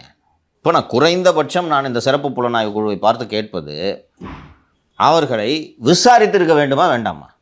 நான் மாசுவோ அந்த திமுக வட்டச் செயலாளர் சண்முகமோ இந்த சம்பவத்துக்கு உடந்தை என்று நான் சொல்லவில்லை. அவங்க சொல்லி தான் இவர் இதை பண்ணாருன்றதையும் நான் சொல்லலை. சாட்சியாவது விசாரிச்சிருக்கணுமா வேணாமா? என்ன பேச்சு உனக்கு? திருட்டு பாய் கூட உனக்கு என்ன பேச்சு? நான் ஓப்பனாகவே கேட்குறேன். மா சுப்பிரமணியத்து கூட திருட்டு பாய் வீட்டில் போய் எதுக்கு உட்காந்து பிரியாணி சாப்பிட்டு நீ? உங்களோட பிரச்சார கூட்டத்தில் ஊர்வலத்துலலாம் எப்படி அவன் வர்றான்? என்ன பழக்கம் உங்களுக்கு ஃபஸ்ட்டு சொல்லுங்கள். எதுக்கு போனீங்க? சார் ஃபோட்டோ எடுக்கிறதுக்காக கூட வந்தான் சார், கட்சிக்காரன்னு சொன்னான். நின்னேன். எனக்கு தெரியாது அவன் இந்த மாதிரி பேக்ரவுண்ட் இருக்குது எனக்கு தெரியாது. நான் அமைச்சர், மாவட்ட செயலாளர், பல பேர் என் கூட ஃபோட்டோ எடுக்கிறது வருவாங்க. அது மாதிரி என்னை வீட்டுக்கு ஒரு நாள் வந்து சார் பிரியாணி கடைனே திறந்து வைங்கன்னு சொன்னாங்க. நான் போனேன். போய் அன்றைக்கி உட்காந்து பெட்ரூமில் உட்காந்து பிரியாணி சாப்பிட்டேன். இதை வாக்குமூலமாகவாவது பதிவு செய்ய வேண்டுமா வேண்டாமா? இதை ஏன் சிறப்பு புலனாய்வு குழு செய்யவில்லை? அப்போ விசாரணை முழுமையாக நடைபெறவில்லை தானே? அப்போ இந்த சிறப்பு புலனாய்வு குழுவின் விசாரணை யாரின் கட்டுப்பாட்டில் நடந்தது? யாரின் கட்டுப்பாட்டில் நடந்தது என்பதை சென்னை மாநகர காவல்துறையே சொல்லிவிட்டது போது. உங்களுக்கு சம்மந்தமில்லாத கேஸுக்கு நீங்கள் என்ன சார் வெற்றி கொண்டாடுறீங்க? நான் கேட்குறேன், எந்த சார் அவனா இருந்துட்டு போட்டான், உங்களுக்கு என்ன வந்துச்சு? உங்களுக்கு அதுக்கு என்ன சம்மந்தம்? இந்த சீக்வன்ஸை பார்த்தீங்கன்னா கரெக்டாக தெரியும். தண்டனை விவரங்கள் வெளியே வருகின்றன, தீர்ப்பு நகல் வருகிறது. வந்தவுடன் இந்த வழக்கில் ஆஜரான அரசு வழக்கறிஞர் இனிமேல் இது பற்றி பேசுனீங்கன்னா நீதிமன்ற அவமதிப்பு வழக்கு என்று சொல்கிறார். இதை அருண் தான் சொல்லியிருப்பார், தெரியுதா? அவங்க அந்த பப்ளிக் ப்ராசிக்யூட்டர் ஸ்பெஷல் பிபி ஜெயந்தியாக இதை சொல்லியிருக்க மாட்டார். சட்டம் படித்தவர், அவருக்கு தெரியும். அருண் தான் இதை சொல்லுங்கள், அப்போ தான் பேச மாட்டானுங்க. ஏன்னா எடப்பாடியோட ட்வீட்டை நம்ம தான் விரிவாக பதிவு செஞ்சோம், நீங்கள் கவனிச்சிருப்பீங்க. யார் அந்த சார்? சாரை காப்பாற்றிய சார் இருவரும் கூண்டில் ஏற்றப்படுவார்கள்னா அருண் தான் கூண்டில் ஏற்றப்படுவார். கரெக்டுங்களா? யாரை காப்பாற்றுறதுக்கு நீங்கள் விசாரணையை வைண்டப் பண்ணீங்க இவ்வளோ விரைவாக? எவ்வளவோ குற்றங்கள் நடக்கிறது. எத்தனை குற்றங்களுக்கு நீங்கள் இது போல் ஒரு லியோ கேட்டது போல் எவ்வளவோ வழக்கில் தண்டனை குறித்த தீர்ப்புகள் வருகின்றன. எத்தனை வழக்குகளில் நீங்கள் இது போல் பத்திரிகை செய்தி கொடுத்துருக்கிறீர்கள்? அது உங்களுக்கு சம்மந்தமில்லாத ஏஜென்சி நடத்தின ஒரு வழக்கில் நீங்கள் ஏன் சார் ப்ரெஸ் ரிலீஸ் கொடுக்குறீங்க? இது உண்மையை மூடி மறைக்கிறதுக்கு ஒட்டுமொத்த சிஸ்டமும் வேலை செய்துன்ட்டு தான் நான் பார்க்குறேன். நேற்று திரு பழனிசாமி அவர்களோட இந்த ட்வீட்டை நம்ம படித்தோம். சட்டத்துறை அமைச்சர் திரு ரகுபதி அவர்கள் எவ்வளவு விரைவாக இதுக்கு தொடர்பாக அறிக்கை விட்டார் பார்த்தீங்களா? மலிவான அரசியல் செய்கிறார். நீதிமன்றமே சொல்லிடுச்சு, விசாரணை 5 மாதத்தில் முடிஞ்சிச்சு, முடிஞ்ச விஷயத்தை நோண்டுறாங்க. முதல்வர் ஒரு ட்வீட் போடுறாரு, காவல்துறை ஒரு அறிக்கை கொடுக்குது, சன் நியூஸில் விவாதம் நடக்குது. இது எல்லாத்தையும் நீங்கள் இணைச்சு பார்த்தீங்கன்னா இந்த விஷயம் விவாதிக்கப்படக்கூடாது என்பதில் இவர்கள் கவனமாக இருக்கிறார்கள் என்று தெரியுதா? அப்போ யாரோ ஒரு சாரை காப்பாற்றுவதற்காக தான் இவ்வளவு வேலையும் நடக்கிறது. ஸோ ஒரு ஆட்சி மாற்றம் நடக்கும். இது கண்டிப்பாக நான் சொல்கிறேன், யாருமே இதை விட போகிறது இல்லை. இவங்க வந்து இது மாதிரி நீதிமன்ற அவமதிப்பு வந்துடும், யார் அந்த சார்ன்ட்டு யாரும் பேசக்கூடாதுன்னு சொன்னாலும் இதெல்லாம் பார்த்து பொதுமக்கள் பயப்பட மாட்டாங்க. ஃபஸ்ட்டு நீங்கள் சொல்வது உண்மைக்கு புறம்பானது. பொள்ளாச்சி வழக்கில் தீர்ப்பு வந்துச்சு, அப்போ அது எந்த அளவுக்கு விவாதமாச்சு. அப்போ இதே விஷயம் அதுக்கும் பொருந்தும் தானே? நீதிமன்ற அவமதிப்பு வழக்கு ஒன்ஸ் தீர்ப்பு வந்ததுக்கப்புறம் அதை விவாதிக்காதீங்கன்றதும். ஆனால் 25 லட்சம் ரூபாய் கவர்மெண்ட்லேருந்து பெண்களுக்கு காசு கொடுத்தாங்க. ஸோ ஞானசேகரனால் ஏற்பட்ட அந்த டேமேஜை கண்ட்ரோல் பண்ணி வச்சுருந்தாங்கல்ல, அது அடி வாங்கிடுச்சுமா. இன்னொன்றுமா, அந்த பொள்ளாச்சி வழக்குகளை நீங்கள் எடுத்துக்கொண்டால் அந்த பாதிக்கப்பட்ட பெண்களுக்கு 80 லட்சம் ரூபாயை நிவாரணமாக கொடுத்து அதை பிரித்து கொள்ளும்படி அந்த நீதிமன்றம் உத்தரவிட்டிருந்தது. 80 லட்ச ரூபான்றது ஒரு பெரிய தொகைன்றது உங்களுக்கு தெரியும். இதிலும் இந்த பெண் கடுமையான பாதிப்புக்கு உள்ளாகி இருக்கிறார், ரைட்டுங்களா? இதில் இந்த நீதிமன்றம் 80,000 ரூபாய் நஷ்ட ஈடாக வழங்கியிருக்கிறது. 90,000 ரூபாய். நீங்கள் ஏன் இந்த வழக்கில் 25 லட்சம் கொடுக்கவில்லை? பதிலுக்கு என்ன சொல்லுவாங்கன்னு அதையும் சொல்லிடுறேன். ஏற்கனவே தான் ஹைகோர்ட் 25 லட்சம் ரூபாய் கொடுத்துருக்கேன். உயர்நீதிமன்றம் அளித்த 25 லட்சம் ரூபாய் அந்த பெண்ணின் பெயர் உள்ளிட்ட விவரங்கள் வெளியானதற்கு, இந்த குற்றத்துக்கு அல்ல. உண்மையிலேயே இந்த பெண் மீது உங்களுக்கு அக்கறை இருந்தால் 25 லட்சம் ரூபாயை நீங்கள் கொடுத்துருப்பீர்களா? கோர்ட்டு 80,000 தானே கொடுத்துருக்கு. அந்த மாணவி கொடுங்க. அது எந்த மாதிரியான ட்ராமாவை ஏற்படுத்தியிருக்கோம். கூடுதலாக இந்த விஷயத்தில் நான் பேச வேண்டியது, நேற்று இந்த பெண்ணின் சார்பாக ஒரு வழக்கறிஞர் பேட்டியளித்ததை நீங்கள் பார்த்துருப்பீர்கள். கோட்டூர்புரம் போலீஸில் கம்ப்ளைண்ட் கொடுத்து லைஃபை கெடுத்துக்காதன்னு சொன்னார். கவனிச்சியா? அந்த காவலர்கள், பெண் காவலர் போகல, 2 காவலர்கள் தான் போனாங்க. அவங்க இந்த மாதிரியான அறிவுரை கொடுத்தாங்கன்னு சொன்னார். பொண்ணு காலேஜில் போய் எக்ஸாம் எழுதின்னு இருக்குது. அந்த கேம்பஸை தெரியும். நீங்கள் 2 பேருமே கல்லூரியில் படித்தவங்க, எக்ஸாம் எழுதின்னு இருக்கீங்க. யூனிஃபார்மில் 2 போலீஸ்காரர் வந்து கூப்பிட்டாருன்னா என்ன மேட்டர்ன்னு தெரியாதப்பா? செய்யலாமாப்பா? அதை பெண் காவலர்களை அனுப்புங்க, யூனிஃபார்மில் அனுப்பாதீங்கன்னு அந்த பெண்ணு கோரிக்கை வச்சும் யூனிஃபார்மில் ஆம்பளை காவலரை நீங்கள் போய் அது எக்ஸாம் எக்ஸாம் சென்டருக்கு நீங்கள் அனுப்புறீங்கன்னா, எக்ஸாம் சென்டர் இல்லைனாலும் உமன்ஸ் ஹாஸ்டலுக்கு போனாலும் யூனிஃபார்மில் வந்தாங்கன்னா என்னம்மா நினைப்பாங்க? இதெல்லாம் சேர்ந்தால் ஒரு பேட்டர்ன் தெரியுதா? அந்த பொண்ணை புகாரை வாபஸ் வாங்க வைக்கணுன்றதான் இவங்க நோக்கமாக இருந்திருக்கு. பொதுமக்களின் அழுத்தத்தின் காரணமாக விசாரணை நீதிமன்றம் போய் ஒரு ஜட்ஜு சிபிஐக்கு போட்டிருந்தாருன்னா வேலை முடிஞ்சிருக்கும். இவ்வளோ பேச்சு பேச மாட்டாங்க இன்றைக்கி. சிபிஐக்கு போயிருந்தால் நான் ஏற்கனவே சொன்னது போல் அந்த சிபிஐ ஏஜென்சி பற்றி நம்ம விரிவாக பேசியிருக்கோம். தரவாக பண்ணியிருப்பாங்க. எத்தனை விக்டிம்ஸ் இருக்காங்களோ எல்லாத்தையும் எடுத்திருப்பாங்க. தடயங்கள் அழிக்கப்பட்டதுன்னு சொல்கிறாங்கல்ல. இன்னொன்று இந்த ஜட்ஜ்மெண்ட்லேயும் மற்றதுலேயும் பார்த்தீங்கன்னா ஒரு சிம் இருந்து அந்த சிம்மோட கால் ரெக்கார்டில் இது இருக்குதுன்னு சொல்கிறாங்க. அந்த ஃபோனே டெஸ்ட்ராய்டுன்ட்டு தான் நான் ஃபீல் பண்ணுறேன். கோர்ட்டு போகிறதுக்கு போகிறாங்க, ரிலீஸ் பண்ணுறாங்க. நீ ஞானசேகரன் தான் என்ன பண்ணுவேன்? ஆதாரங்கள் என்னென்னலாம் எனக்கு தெரிஞ்ச ஃபோனை ஆதாரம் தூக்கி எல்லாத்தையும் கடாசவே மாட்டீங்களா சொல்லுங்கள்? அந்த ஃபோனில் என்னென்ன வீடியோக்கள் இருக்கிறதோ நமக்கு தெரியாது. கரெக்டா? இந்த பொள்ளாச்சி விவகாரத்தில் இவ்வளோ அக்யூஸ்டு மாட்டினதுக்கு ரீசனு பல பேரோட அந்த ஃபோன்களில் வந்து இந்த வீடியோக்கள் இருந்தது. வீடியோவை பார்த்து, வீடியோவில் இருக்க விக்டிம்ஸை பார்த்து இவர்கள் போய் அந்த பாதிக்கப்பட்ட பெண்கள்கிட்ட கம்ப்ளைண்ட் கொடுக்குமான்ட்டு வாங்கி அந்த புலனாய்வு நடந்தது. கரெக்டுங்களா? இப்போ இந்த ஃபோனு டெஸ்ட்ராய்டு, வாட்ஸ்அப் கால் பேசியிருந்தா நீங்கள் எப்படி கண்டுபிடிப்பீங்க? சிடி எடுத்தால் தெரிஞ்சிருமா? தடயங்கள் அடிக்கப்பட்டதுன்ற பிரிவை நீங்கள் சேர்த்துருக்கீங்கன்னா ஃபோனு டெஸ்ட்ராய்டு. கரெக்டாக? அப்போ அது உள்ள எத்தனை வீடியோக்கள் இருந்தன? அது தடயங்கள் அளிக்கப்பட்டதுன்றதை நம்ம எப்படி வேணாலும் இன்டர்பிரேட் பண்ணலாம் சார். பண்ணிக்கலாம். ஃபோனாக தான் இருக்க முடியும். வேறு என்ன தடயத்தை அளிக்க முடியும்? இதில் வேறு என்ன தடயம்? சும்மா சொல்லுங்கள். இது ஒரு செக்ஷுவல் அசால்ட்டு, விக்டிம் முன் வந்து விட்டார்கள். வேறு என்ன தடயம் இதில் சொல்லுங்கள்? நல்ல கேள்வி தான் கேட்டீங்க. சொல்லுங்கள். ஃபோனு தான். ஸோ அப்போ எப்படி வந்து ஃப்ளைட் மோட்டில் இருந்ததுன்ற இதெல்லாம் எடுக்கிறேன். இது சிம்மில் சிடிஆர் வச்சு எடுத்துடலாம்ல. ஸோ இதில் முழுமையான விசாரணை நடைபெறவில்லை. சிலரை காப்பாற்றுவதற்காக ஒட்டுமொத்த சிஸ்டமும் சேர்ந்து வேலை செய்து அதோட நீட்சியாக தான் யார் அந்த சார்னு கேட்டிங்கன்னா நீதிமன்ற அவமதிப்பு.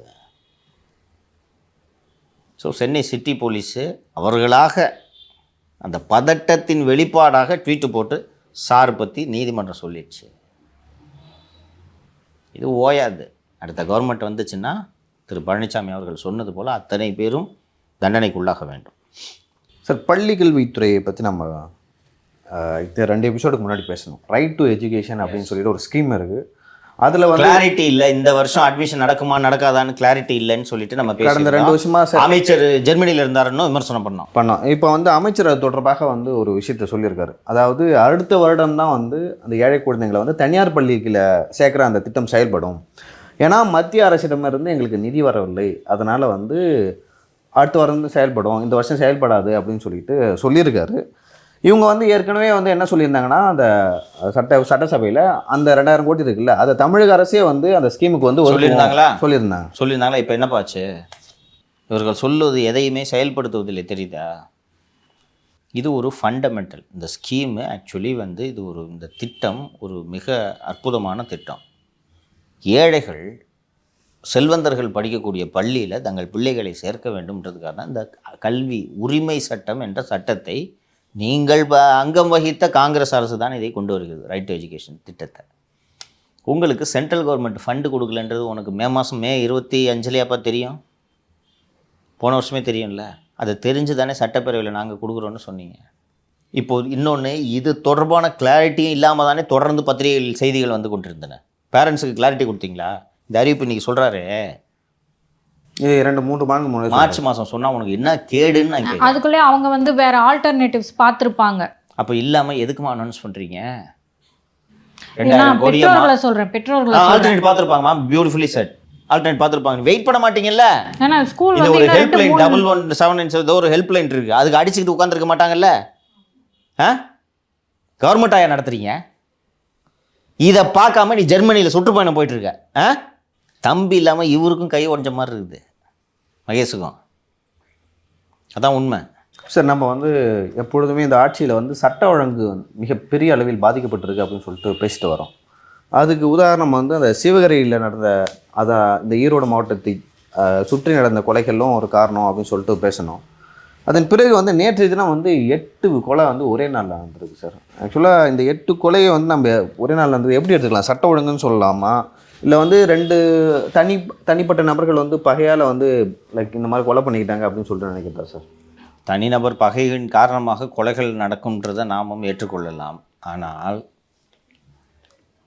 இந்த ஆட்சியில் இந்த கொலைகள் தொடர் சம்பவங்களாக நடந்து கொண்டிருப்பது தான் உங்களுக்கு மக்களிடையே அச்ச உணர்வை ஏற்படுத்துகிறதுன்றது தான் நான் சொல்ல விரும்புகிறேன். இது வந்து இப்போது தனிப்பட்ட காரணங்களுக்காக பல்வேறு கொலைகள் அங்கொன்றும் இங்கொன்றுமாக நடந்து கொண்டிருக்கிறது. ஆனால் நீங்கள் அந்த இரட்டை கொலைகளை சரியாக விசாரித்தீர்களா? 19 கொலையில் ஃபேக் அக்யூஸ்ட்டை தானே போட்டு நீங்கள் உள்ளே தள்ளினீங்க. ஸோ இதனால் இப்போ ஒரே நாளில் இந்த மாதிரி ஒரு நாளிதழில் வந்து ஒரே நாளில் 8 பேர் கொலை என்று செய்தி வரும்போது பொதுமக்களிடையே அச்சம் ஏற்படும். நீங்கள் இதே வழக்கத்தை தான் சொல்லுவீங்க. தனிநபருக்கு உள்ள கொலை, சொத்து தகராறில் உள்ள கொலை, பாலியல் விஷயம் காரணமாக ஏற்பட்ட கொலை, கணவன் மனைவியை அடித்து கொலை, இப்படிலாம் நீங்கள் இதுக்கு காரணம் சொன்னாலும் ஒரு நாளில் 8 பேர் கொலை என்று தமிழகம் முழுக்க இருக்கக்கூடிய கொலை செய்திகள் இப்படி வரும்போது இந்த ஆட்சியின் மீதான அவல நிலையை தான் மக்கள் உணர்வார்கள், புரிந்து கொள்வார்கள். ஸோ ஏற்கனவே வந்து அந்த டிரைவர் இறந்த போது கூட பக்கத்து வீட்டுக்காரர் சொத்தை கேட்டு கொலை பண்ணிட்டாரு அப்படின்னு தான் இவங்க பொய் அக்யூஸ் பிடிச்சி காரணம் போட்டிருந்தீங்கல்ல, சொல்லியிருந்தாங்க. இப்போ தெரியுதா கையில் இருக்க காப்பை திருடிட்டு போயிருக்காங்கன்றது தெரியுதா? அப்போ இந்த லட்சணத்தில் தான் நீங்கள் போலீஸை வச்சுருக்கீங்க. ஸோ அப்படி இருக்கும்போது இப்போ வந்திருக்க இந்த தகவல்லாம் உணர்ச்சி வசப்பட்டு உறவினர்களுக்குள்ள இருக்க கொலை அப்படின்றது எந்த அளவுக்கு நம்ப தகுந்ததா இருக்குன்னு தெரியல. அதை சொல்றீங்க. இதுக்கும் இப்படி உருட்டுவீங்க நீங்கள்? உறவினர்களுக்குள்ளே ஏற்பட்ட கொலை வேறு ஒரு சொத்து தகராறின் காரணமாக, முன்பகை காரணமாக ஏற்பட்ட கொலைன்னு நீங்கள் சொல்கிறது பொய்யா கூட இருக்கும். இன்னொன்று, அந்த கடைசியாக அந்த இதில் அந்த சிவகிரியில் நடந்த அந்த தம்பதியோட கொலையிலேயே பிள்ளைகளை போய் சந்தேகப்பட்டு இந்த விவேகானந்தன் விசாரிச்சிருக்காருப்பா. எப்பவுமே போலீஸு அந்த ஆங்கிளில் தான் சார் விசாரிப்பாங்க. நம்ம வீட்டில் திருடு போயிடுச்சுன்னா நம்ம வீட்டில் இருக்கவங்களே தான் யாராவது திருடி இருப்பாங்களான்ற ஆங்கிளில் தான் விசாரிப்பாங்க. அதுக்காக நீங்கள் அவங்களே அக்யூஸ்டாக ஃபிக்ஸ் பண்ண முயற்சி செய்கிறது தவறு அல்லவா? அதுக்கு முன்னாடி வந்து இந்த திருநெல்வேலியில் கூட 2 இளைஞர்கள் கொல்லப்பட்ட போது அது கூட காரணம் வந்து சொந்த பகை அப்படின்னு தான் சொன்னாங்க. பட் அவங்க அம்மா வந்து இல்லை கள்ளச்சாராயம் விற்கிறாங்க அப்படின்னு சொல்லிட்டு என் பையன் வெளிக்கொண்டு வந்ததை தான் அதுக்கப்புறம் தான் கொலை நடந்துருக்குன்னு சொன்னாங்க. மயிலாடுதுறை பக்கத்தில் அப்போ கூட அப்பா வீடியோ போட்டாங்கல்ல, ஞாபகம் இருக்கா? அன்னைக்கு நடந்த கொலை. ஸோ அதுக்கப்புறம் அங்கே போலீஸ் ஸ்டேஷனில் இருக்க காவலர்கள் எல்லாம் வேலையை விட்டு தூக்குனாங்கல்ல. மயிலாடுதுறை இல்லையா? சரிங்க சார். இப்போ தமிழக அரசியலில் வந்து நம்ம அரசியல் அணிகளை 2ஆக பார்க்கலாம். ஒன்று திமுக கூட்டணி கட்சிகள், இன்னொன்று வந்து எந்த கூட்டணியும் இல்லாத கட்சிகள். அதில் வந்து விஜயோட கட்சி வரும், பாமக வரும், தேமுதிக, அதுக்கப்புறம் அதிமுக பாஜக கூட்டணி வரும். இப்படி பிரிச்சுக்கலாம். இப்போ வந்து நம்ம முன்னாடி இருந்தே பேசிக்கிறோம், ஆதவ அர்ஜுன் வந்து தனியாக வந்து ஒரு கூட்டணி அமைக்க போகிறாரு, அவர் வந்து கூட்டணி சேர போகிறது இல்லை அப்படின்னு சொல்லிட்டு தற்போதைக்கு தினமலரில் வந்து ஒரு நியூஸ் வந்திருக்கு.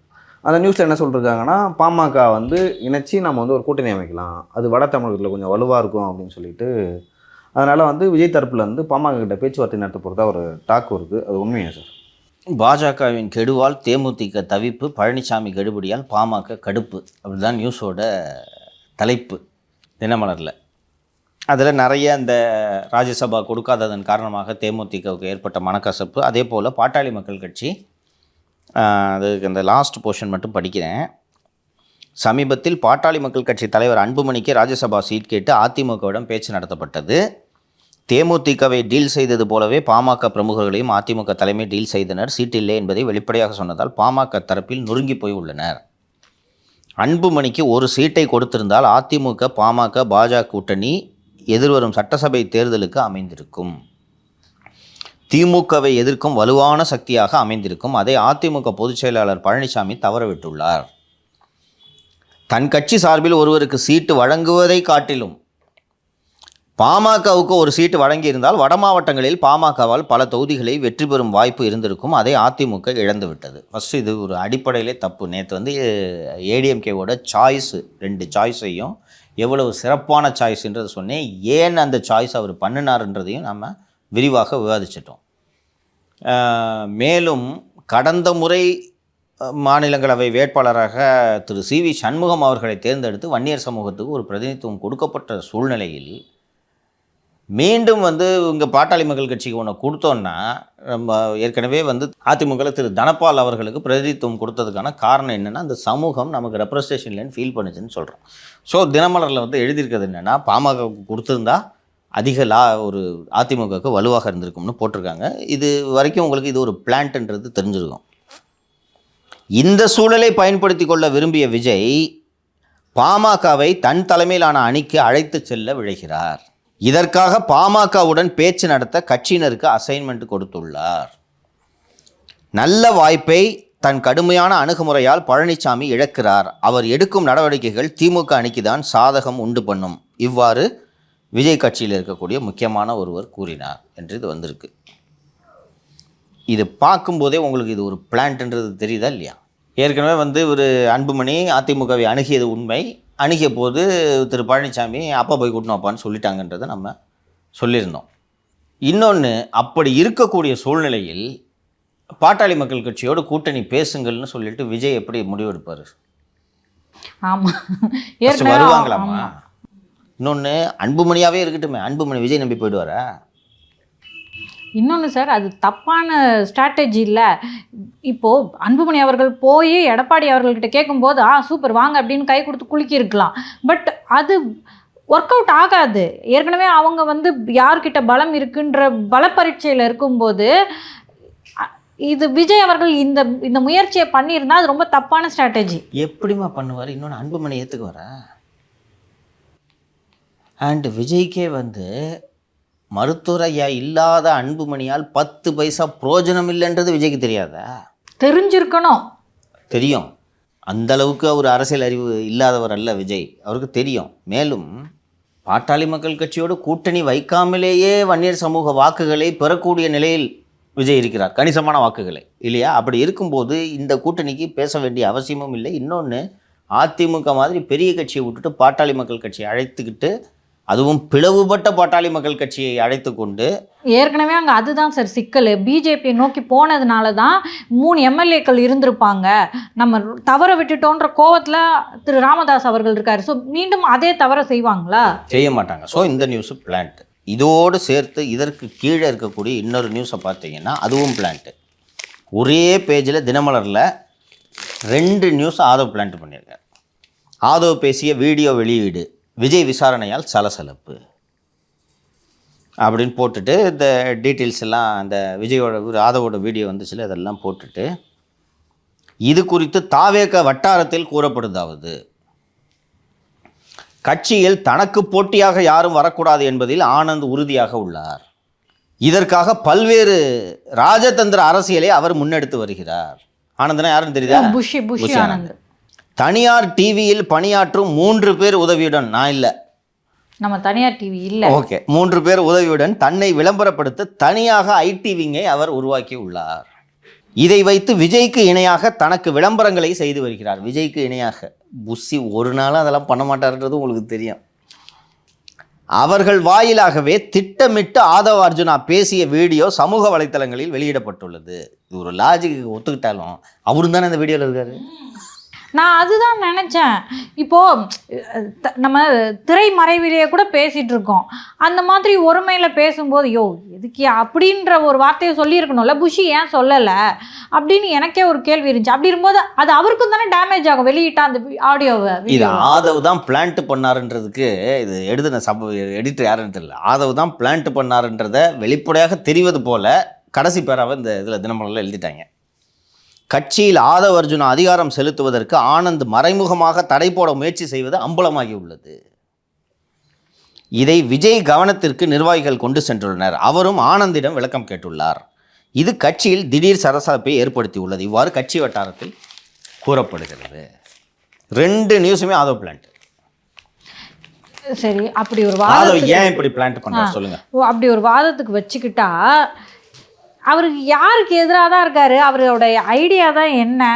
ஒன்றுமே புரியலையே. ஆதவோட ஐடியாவா? அவருக்கே தெரியாதுமா, அவருக்கே தெரியாது. ஒன்றும் இல்லை. அதாவது வந்து விஜய் கட்சியில் அவர் விஜய் தவிர கட்சியில் யாருமே இருக்கக்கூடாது. இதுதான் ஆதவ ஐடியா. புரிஞ்சுங்க. அது எப்படி ஒரு கட்சியில் ஒர்க் அவுட் ஆகும்? அது அவருக்கு புரியல. கட்சின்றது பல பேர் சேர்ந்தது தான் கட்சி. அது அவருக்கு புரியல. இது விஜயே வந்து இவ்வளோ பெரிய ஸ்டாராக இல்லாமல் இருந்துச்சுன்னா இந்த கட்சியை என்னது, இது தமிழக வெற்றி கழகம் இல்லை ஆதவ வெற்றி கழகம்னு சொல்லுவார். கூசாமல் சொல்லுவார். சொல்லட்டும், அதுக்கு ஒரு காலம் எடுக்கும்ல. இன்னும் போன ஒரு வாரத்துக்குள்ளேயா? பொறுமை இல்லை. இதான் பிரச்சனை, பொறுமை இல்லை. விசிகேவே கைப்பற்றிருக்கலாம் மாலதி. விசிகே கைப்பற்றுறது என்ன அவ்வளோ கஷ்டமாப்பா? ஆதவ்கிட்ட இருக்கிற துட்டு அங்கே யார்ட்டையாவது இருக்கா? இல்லை. வன்னியர் கிட்ட இருக்கா? இல்லை. ஆளு ஷானவாஸ்ட்ட இருக்கா? சிந்தனை செல்வன்ட்ட இருக்கா? யார்கிட்ட இருக்கு? நீங்கள் சொன்னது ரொம்ப சரி. ஓடு மீன் ஓட உருமீன் வரும் வரை காத்திருந்துருக்கணும். பொறுமையாக இருந்தால் நீ தான் யார் லீடருங்க? உன்னோட பணபலத்தை வச்சு மீதி எல்லாரையும் மேனேஜ் பண்ண முடியுமாப்பா? முடியும். அசம்பிளி எலெக்ஷனுக்கு நீ உங்கள் இப்போ அமைதியாக பொறுமையாக இருந்தால் உங்கள் ஃபேமிலியும் இந்த மாதிரி வந்து பிரச்சனை பண்ணியிருக்காது.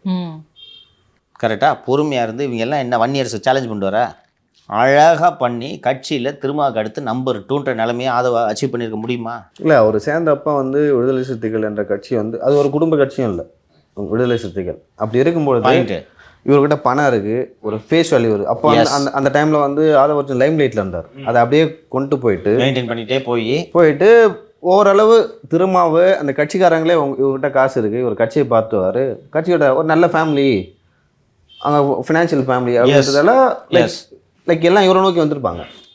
இவர் போனோடனே ராஜாவாகும்னு நினச்சார். முடிச்சாங்க, வந்தால் ராஜாவாக தான் வரும். அங்கே துரத்தி விட்டாங்களா? அடுத்து இங்கே வந்தார். இங்கே வந்து இதை பண்ணணும். இது மட்டுமல்ல, இவங்களாவது புஷி ஆனந்த் ஜானாவது பிக்சரில் இருக்காங்க. பிக்சருக்கு இன்னும் வராத ஆளை பற்றி வதந்தியை பரப்பிட்டு இருக்காரு. அது யாரு சார்? அருண்ராஜ். இந்த நியூஸில் இருக்கா? இதில் இல்லை, நான் சொல்கிறேன், என் காதுக்கு வந்துச்சுல்ல. என்கிட்ட அருண்ராஜ் எடப்பாடிக்கிட்ட 100 கோடி வாங்கிட்டாராமே சார். 100 கோடி கொடுக்குற அளவுக்கு விஜய் ஒருத்தர் இல்லை, அருண்ராஜும் ஒருத்தர் இல்லை. எடப்பாடி ஏமாலி இல்லை. இல்லைப்பா, 100 கோடியை ஓன்ட்ட கொடுக்கறதுக்கு இது தொகுதிக்கு செலவு பண்ணலாம்ல. இல்லை, ஏன் கொடுக்க போகிறாரு? ஏன் கொடுக்கணும்? ஒரு வாதத்துக்கு வச்சுக்கலாம். அதாவது இவங்க ஃப்ளோட்டு பண்ணுற தியரியோட லாஜிக்கை புரிஞ்சுக்குங்க. அதாவது திரு அருண்ராஜ் அவர்களுக்கு எடப்பாடி பழனிசாமி 100 கோடியை கொடுத்து விஜயை கன்வின்ஸ் பண்ணி கூட்டின்னு வரதுக்காகும். அவ்வளோ ஒர்த்தாப்பா விஜய். இன்னொன்று, நீங்கள் எதிர்க்கட்சி எடப்பாடி பழனிசாமி, திமுக கொடுக்கலாம் இந்த பணத்தை, இவங்க கொடுக்க முடியுமா? முடியாது. இன்னொன்று, அருண்ராஜுக்கு 100 கோடியை கொடுத்தா அருண்ராஜால் 100% விஜய் கூட்டின்னு வந்துட முடியுமா? சரி, ஒரு லாஜிக்கு சரி, ஒர்த்து கூட்டணிக்கு வருதுன்றதுக்காக ஒரு 100 கோடி செலவு பண்ணலாம்ப்பா, ஒரு 4 கான்ட்ராக்டர் கூப்பிட்டியோ ஏற்பாடு பண்ணிங்கன்னு சொல்லி பண்ணுறாருன்னு கூட வச்சுக்கலாம். அருண்ராஜ் சொல்கிறது அப்படியே கேட்டுறாரா விஜய்? கேட்குறாருன்னு கூட விஜய் கேட்குறான்னு வச்சுக்காங்களேன். கேட்பாருன்னு திரு எடப்பாடி பழனிசாமி நம்பணும்ல. எப்படி நம்புவார் பாருங்களா, அந்த எப்படிப்பட்ட ஆள். ஸோ அவரை பற்றி இப்படி அதோட சிக்கல், இன்செக்யூர், அவசரம் எல்லாத்துலேயும். இது இப்படி போய் நீங்கள் புஷி ஆனதை பற்றி இப்படி நீங்கள் நியூஸை பிளான்ட் பண்ணுறீங்க. இது புஷி ஆனதுக்கு அவருக்கு புரியுமான்னு தெரில. புஷி ஆனது விஜய்க்கு எதிராக அவருக்குன்னு ஐடிவிங்க வச்சு செயல்படுறாளப்பா. ஒரு வீடியோ ஒன்று வந்துச்சு நடுவில், நீங்கள் பார்த்தீங்களா? ஒரு யாருக்கோ வந்து வேலை இல்லாதவருக்கோ ஒரு மாற்றுத்திறனாளிக்கோ ஒரு ஆட்டோ ஒன்று கொடுக்குறாங்க. அதில் விஜய் புஷி ஆனந்த் படம் 2 ஒட்டி வச்சுருக்கிறான் அவன் ஆட்டோவில். சரியில்லை தம்பி, எடு முதல்ல பிளேடு எடுத்து இவரே வெட்டுறாரு புஷி ஆனந்த் படத்தை. புஷி ஆனந்தோட அந்த ஃபோட்டோ 2 சமமாக வச்சுருக்கேன், தலைவருக்கு பக்கத்தில் இல்லை அப்படின்னு வெட்டுறாரு. அவர் எளிமையான ஆள், அவ்வளோதான். இல்லை, விசுவாசி சார், விசுவாசி, கண்மூடித்தனமான விசுவாசி அவர், அவ்வளோதான். ஏங்க எதுக்குங்க வக்ஃபு போட எதுக்குறீங்க? தலைவர் எதுக்குறேன், நான் எதுக்குறேன், அவ்வளோதான். அதாங்க எதுக்கு தலைவர் எதுக்குறாரு, வேற என்ன காரணம் வேணாம் சார். இன்னொன்று சார், திரு விஜய் அவர்கள் ஒரு மிகப்பெரிய உயரத்துக்கு போகிறாருன்னு வைங்களேன், கூட இருக்கவங்களும் சேர்ந்து தான் உயரத்துக்கு போகிறாங்க. ஸோ ஆதவர்ஜுன் ஆட்டோமேட்டிக்காக போக போகிறாரு. அதை விட்டு இங்கே உள்ளே உட்காந்துக்கிட்டு நண்டு மாதிரி காலை பிடிச்சி இழுக்கிற வேலையை பண்ணிக்கிட்டு இருந்தா அது திரு விஜய் அவர்களுக்கும் பலவீனம் தானே. நான் 6.25 அடி விஜயோட உயரமாக இருக்கேன், அதனால் நான் தான் நம்பர் 1ன்ட்டு நினைப்பு. அவசரம். அண்டு இதெல்லாம் வந்து செல்லுண்டி வேலை, புரியுதா?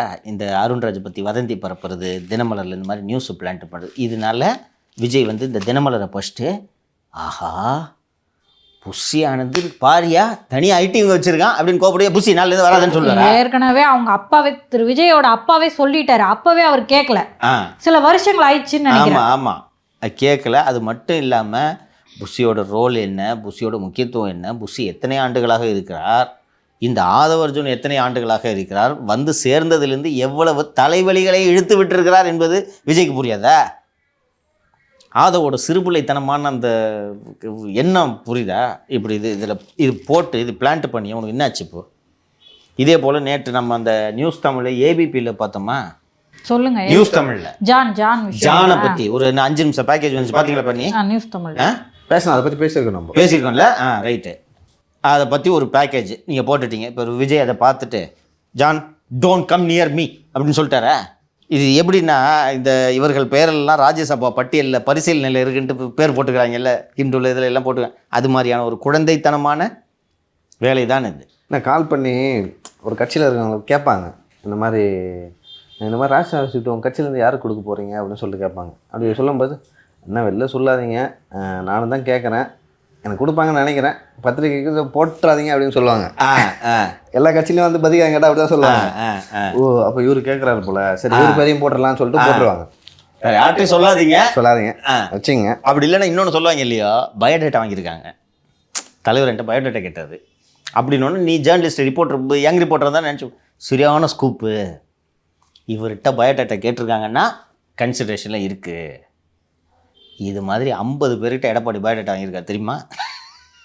இங்கே போய் கேட்குறீங்க சார் ஒரு இது வேணும்ன்ட்டு, யோ உனக்கு கிடையாது போய் அப்படின்னா சொல்லுவார் ஒரு லீடரு. அப்படியாம்மா, சரிம்மா, எவ்வளோ வருஷமா கட்சியில் இருக்கீங்க அண்ணா, நான் இவ்வளோ நாளாக இருக்கிறேன்னு, இவ்வளோ படிச்சிருக்கிறேன்னு, அப்படியா கொடுமா, கொடு. இது மாதிரி 50 பேர் 60 பேர்கிட்ட வாங்கி வச்சுருப்பார். And he has his own calculation இல்லையா? சார் இப்போ சார் ஒரு கட்சியில் வந்து தனித்தனி நபர்களோட இமேஜை டேமேஜ் பண்ணும்போதே அந்த கட்சியாக தான் அதோட இமேஜை இழக்கும். நீங்கள் சொன்ன பாயிண்ட் கரெக்டான point. Aadhav doesn't care about any thing accept himself. Please understand. இந்த ட்வீட்டில் எல்லாம் உருட்டுறாரு சமுதாய மாற்றத்திற்காக விடுங்க. He doesn't care about anybody but himself. தன்னை பற்றின மட்டும்தான் இருக்கிறேன். அதனால் இது எதுவுமே பெருசாக தெரில. நீங்கள் சொன்னீங்கல்ல விஜய் வளர்ந்தாருன்னா நாமளும் மேலே போகணும், பொறுமை இல்லை. பக்கத்தில் எவனுமே விஜய் பக்கத்தில் எவனுமே இருக்கக்கூடாது, ஓடு. விஜய் ஆதவ் இவ்வளோ தான். இந்த பக்கம் ஜான் அடிச்சு விட்றது, இந்த பக்கம் புஷி ஆனந்த் அடிச்சு விட்றது. சார் விஜய் புதுசாக ஒருத்தர் அருண்ராஜ் வர்றாருன்னா அவர் அடிச்சு விட்றது. அண்ட் விஜய் எல்லாத்துக்குமே ஆதவ் என்ன பண்ணலாம் சொல்லுங்கள், ஆதவ் இப்படி பண்ணலாமா அப்படி பண்ணலாமான்னு எல்லாத்துக்கும் ஆதவ் கன்சல்ட் பண்ணும். ஸோ ஒட்டு மொத்தமாக இப்போ எல்லாத்துக்கும் விஜய் ஆதவை கன்சல்ட் பண்ண ஆரம்பித்தாலே தாவேக்கு ஆதவத்துன்னு ஆயிடுது இல்லை? அதான் வேணும். இப்போ சார் மிகப்பெரிய ஒரு சூப்பர் ஸ்டார் அவர் சினிமா விட்டு இங்கே வராரு அப்படின்னா அவர் எவ்வளோ விவரமானவராக இருப்பார், தொடர்ந்து கவனிச்சுக்கிட்டே தான் இருப்பார். இந்த உள்ளே இருக்க அரசியலெல்லாம் தூக்கி வெளியே வச்சுட்டு திரு ஆதவ் அவர்கள் தொடர்ந்து நல்லா வேலை பார்க்குறாருன்னு வைங்களேன். அந்த டைமில் வந்து நீ சூப்பராக வேலை பார்க்குறேன்னுலாம் சொல்லலைனாலும் ரெக்கக்னைஸ் பண்ணுவார் ஃப்யூச்சரில் திரு விஜய் அவர்கள் பெரிய இடத்துக்கு போகும்போது.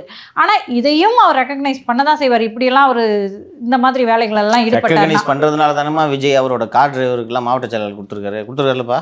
விருகம்பாக்கத்தில் எங்கேயோ விருகம்பாக்கம் ரெக்கக்னைஸ் பண்ணுறதுல தானே கொடுக்குறாரு. ஸோ இதையும் ரொம்ப விரைவில் கண்டுபிடிச்சிருவார். இப்படிலாம் அதை கண்டுபிடிச்சிருவாருன்றது ஆதவுக்கு புரியலன்றதான் எனக்கு வருத்தமாக இருக்குது மாலதி. இதில் இந்த 2 நியூஸ், புஷிக்கு எதிராக ஒரு நியூஸு, அப்புறம் வந்து என்னங்க இந்த மாதிரி நியூஸ் வந்திருக்கு பாமக கூட நம்ம பேசுகிறோமான்ட்டு விஜய்க்கு கூப்பிட்டு கேட்பாரு. அண்ணே நான் தானே பேசிட்டு இருக்கேன். துணை முதலமைச்சர் பதவி தருவார், நான் தானே பேசிட்டு இருக்கேன். அதிமுகலேயே துணை முதலமைச்சர் பதவி வாங்கி தரேன்னு சொன்னார் தானே, என்ன அதானே சொன்னார் சீமான் சொன்னார். இப்படி பண்ணிட்டு இருக்காரு. அவர் அருண்ராஜை பற்றி இது கன்ஃபார்ம் பண்ணுறாருன்னு வச்சுக்கோ. என்ன அருண்ராஜ் எடப்பாடிட்ட 100 கோடி வாங்கிட்டதா ஒரு பேச்சு அடிபடுது அப்படின்னு சொன்னோன்னே, அண்ணே உண்மை தானே, இதுக்கு தானே நான் சொல்கிறேன் கூட்டணிக்கு போகக்கூடாதுன்னு. யூ கெட் தி பாயிண்ட்டு அண்ணே. இப்போது அருண்ராஜ் ஒரு வேளை கூட்டணிக்கு போகலான்னு சொல்கிறாருன்னு வச்சுக்கோமே, அவர் லாஜிக்கலாக சொல்லுவார், அதிகாரியாக இருந்தவர். இன்னொன்று யதார்த்தம் தெரியுது அவருக்கு, ஓகேவா? கூட்டணிகள்னா முட்டு சந்து என்பதை புரிந்தவர் என்று வைத்துக்கொள்வோமே. கூட்டணிக்கு போயிடலாம் என்று அவர் சொல்கிறார். அண்ணே அந்த 100 கோடி அதான் அவர் அப்படி பேச வைக்குது. சரி என்ன பண்ணலாம், தனி அனுப்போம்ண்ணே. என்ன 40-45 சீட்டுக்கான கட்சி ஆரம்பிச்சிருக்கோம். நான் சொல்கிறத நம்பலைன்னா விடுங்க, நான் பிகேவை கூப்பிட்டு வரேன். புரிஞ்சுங்க, பிகே சொன்னார்லண்ணே 33% இந்த சர்வே பாருண்ணே சொல்லிட்டு 26 தேர்தல் முடிஞ்சோன்னே இவர் பாட்டு கிளம்பி போயிடுவார். கரெக்டா? என்னுடைய மாற்றத்திற்கான என்னுடைய பயணத்தில் ஒரு ட்வீட் ஒன்று போட்டு கிளம்பி போயிடுவார். விஜய் திருப்பி சினிமா போக வேண்டியதான். சார் கடைசியாக வந்து சார் இடி அப்டேட் வந்து நேற்று தினம் வரல, நம்ம நேயர்கள்லாம் கேட்டாங்க என்ன இடி அப்டேட் வந்து டாஸ்மாகில் மட்டும் வரல, ஆனால் அறநிலையத்துறை வழியாக வந்தது. சரி உங்களுக்கு டாஸ்மாக் அப்டேட் வேணும் அவ்வளோதானே? இல்லைன்னு சொல்லிட்டீங்களே. தர்றேம்மா, இதே தம்ப்நெயிலுக்கு வச்சுக்கலாம், அந்த அளவுக்கு ஒரு ஹெவியான மேட்ரு இது. திரு விசாகன் அவர்கள் அமலாக்கத்துறை அதிகாரிகளிடம் வீடியோ மூலமாக வாக்குமூலம் அளித்திருக்கிறார். இது அவசகுணா கட்சி அதுதான். ஏற்கனவே அண்ணி ஜோசியன் பார்த்துட்டு இருவாங்க, ஏன் அந்த பிள்ளைய பிடிங்க அப்படின்னு சொல்கிறதுக்கா? எது போட்டாலும் கேஸ் 3 பேர் மேலேயும் போடுங்க ப்ளீஸ். விசாகன் அளித்த வாக்குமூலத்தில் என்ன இருக்கிறது என்ற பிரத்யேகமான விவரங்கள் நமக்கு வந்திருக்கின்றன. திரு உதயநிதி அவர்களின் குறிஞ்சி இல்லத்தில்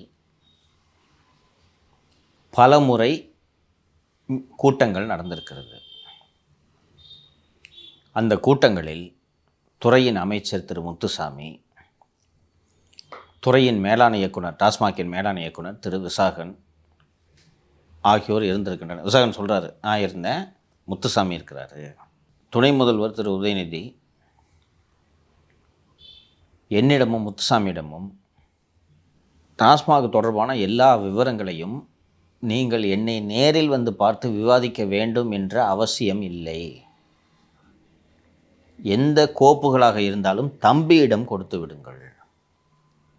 நீங்கள் என்ன நேரடியாக வந்து பார்க்காதீங்க. இது சம்பந்தமாக எல்லா விஷயங்களையும் தம்பி டீல் பண்ணுவார்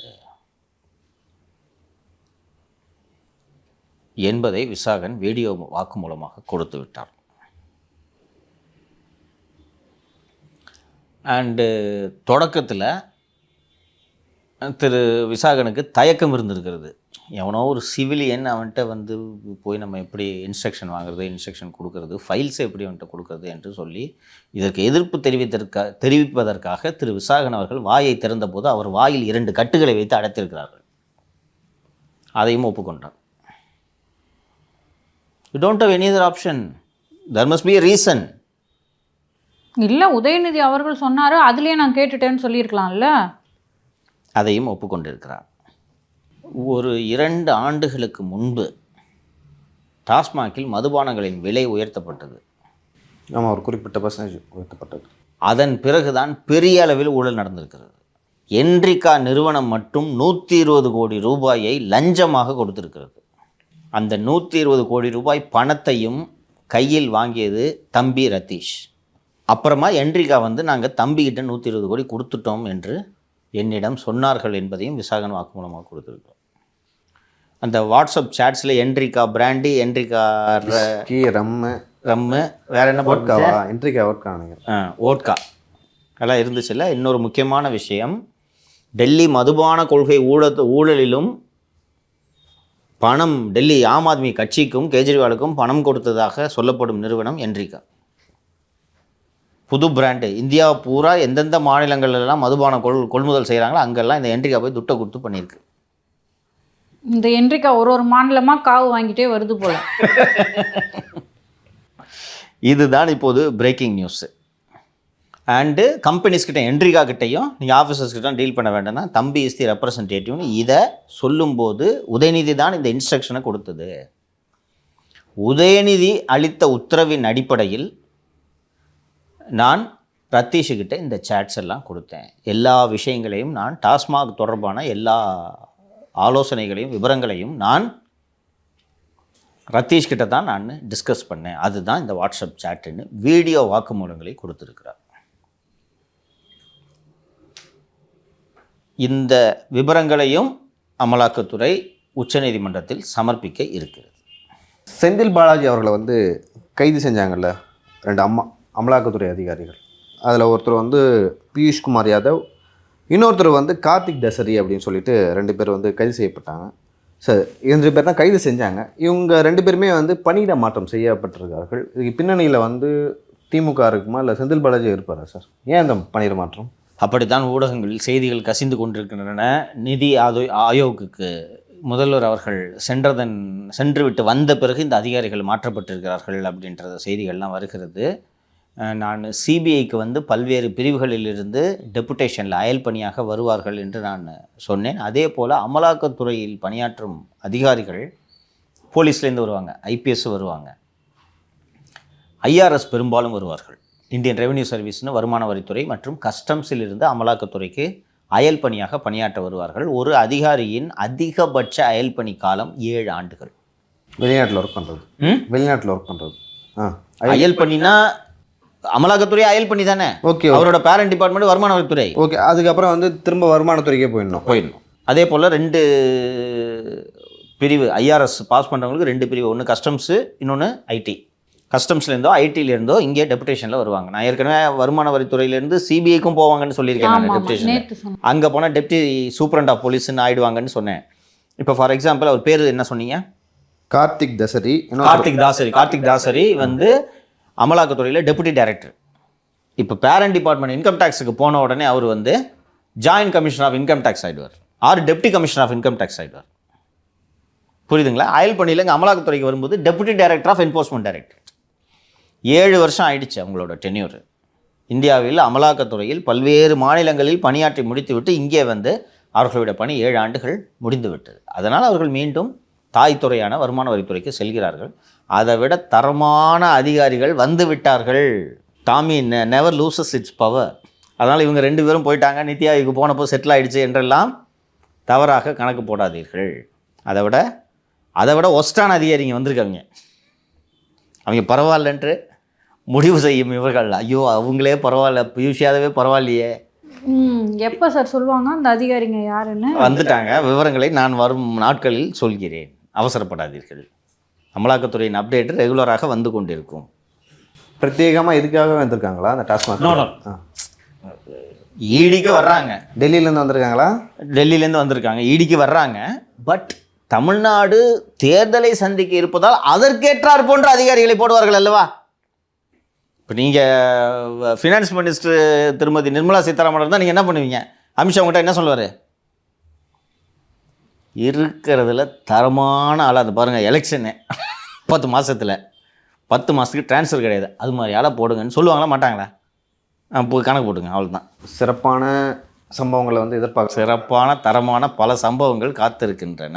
சார் அதாங்க சார், உதயநிதி அவர்களுக்கும் சம்மன் பண்ணுவாங்க.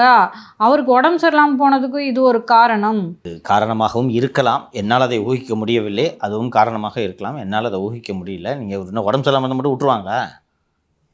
நீங்கள் இருக்க அது அமலாக்கத்துறை ஆஃபீஸில் வாங்க, அங்கே டாக்டரை வச்சு ட்ரீட்மெண்ட் கொடுத்துக்கிட்டே விசாரிக்கிறோன்னு கூப்பிட்டு போயிடுவாங்க. நீங்கள் வேறு அதெல்லாம் விட மாட்டேங்குது. பொலிட்டிக்கல் இதுன்னா என்ன, அவருக்கு எலெக்ஷன் இருக்கிறதுனால உடனடியாக கூப்பிட மாட்டாங்க. அதை எலெக்ஷன் நெருக்கத்தில் தான் அவர் கேஜ்ரிவால் மாதிரி லாஸ்ட் மினிட், அதான் கிளைமேக்ஸு.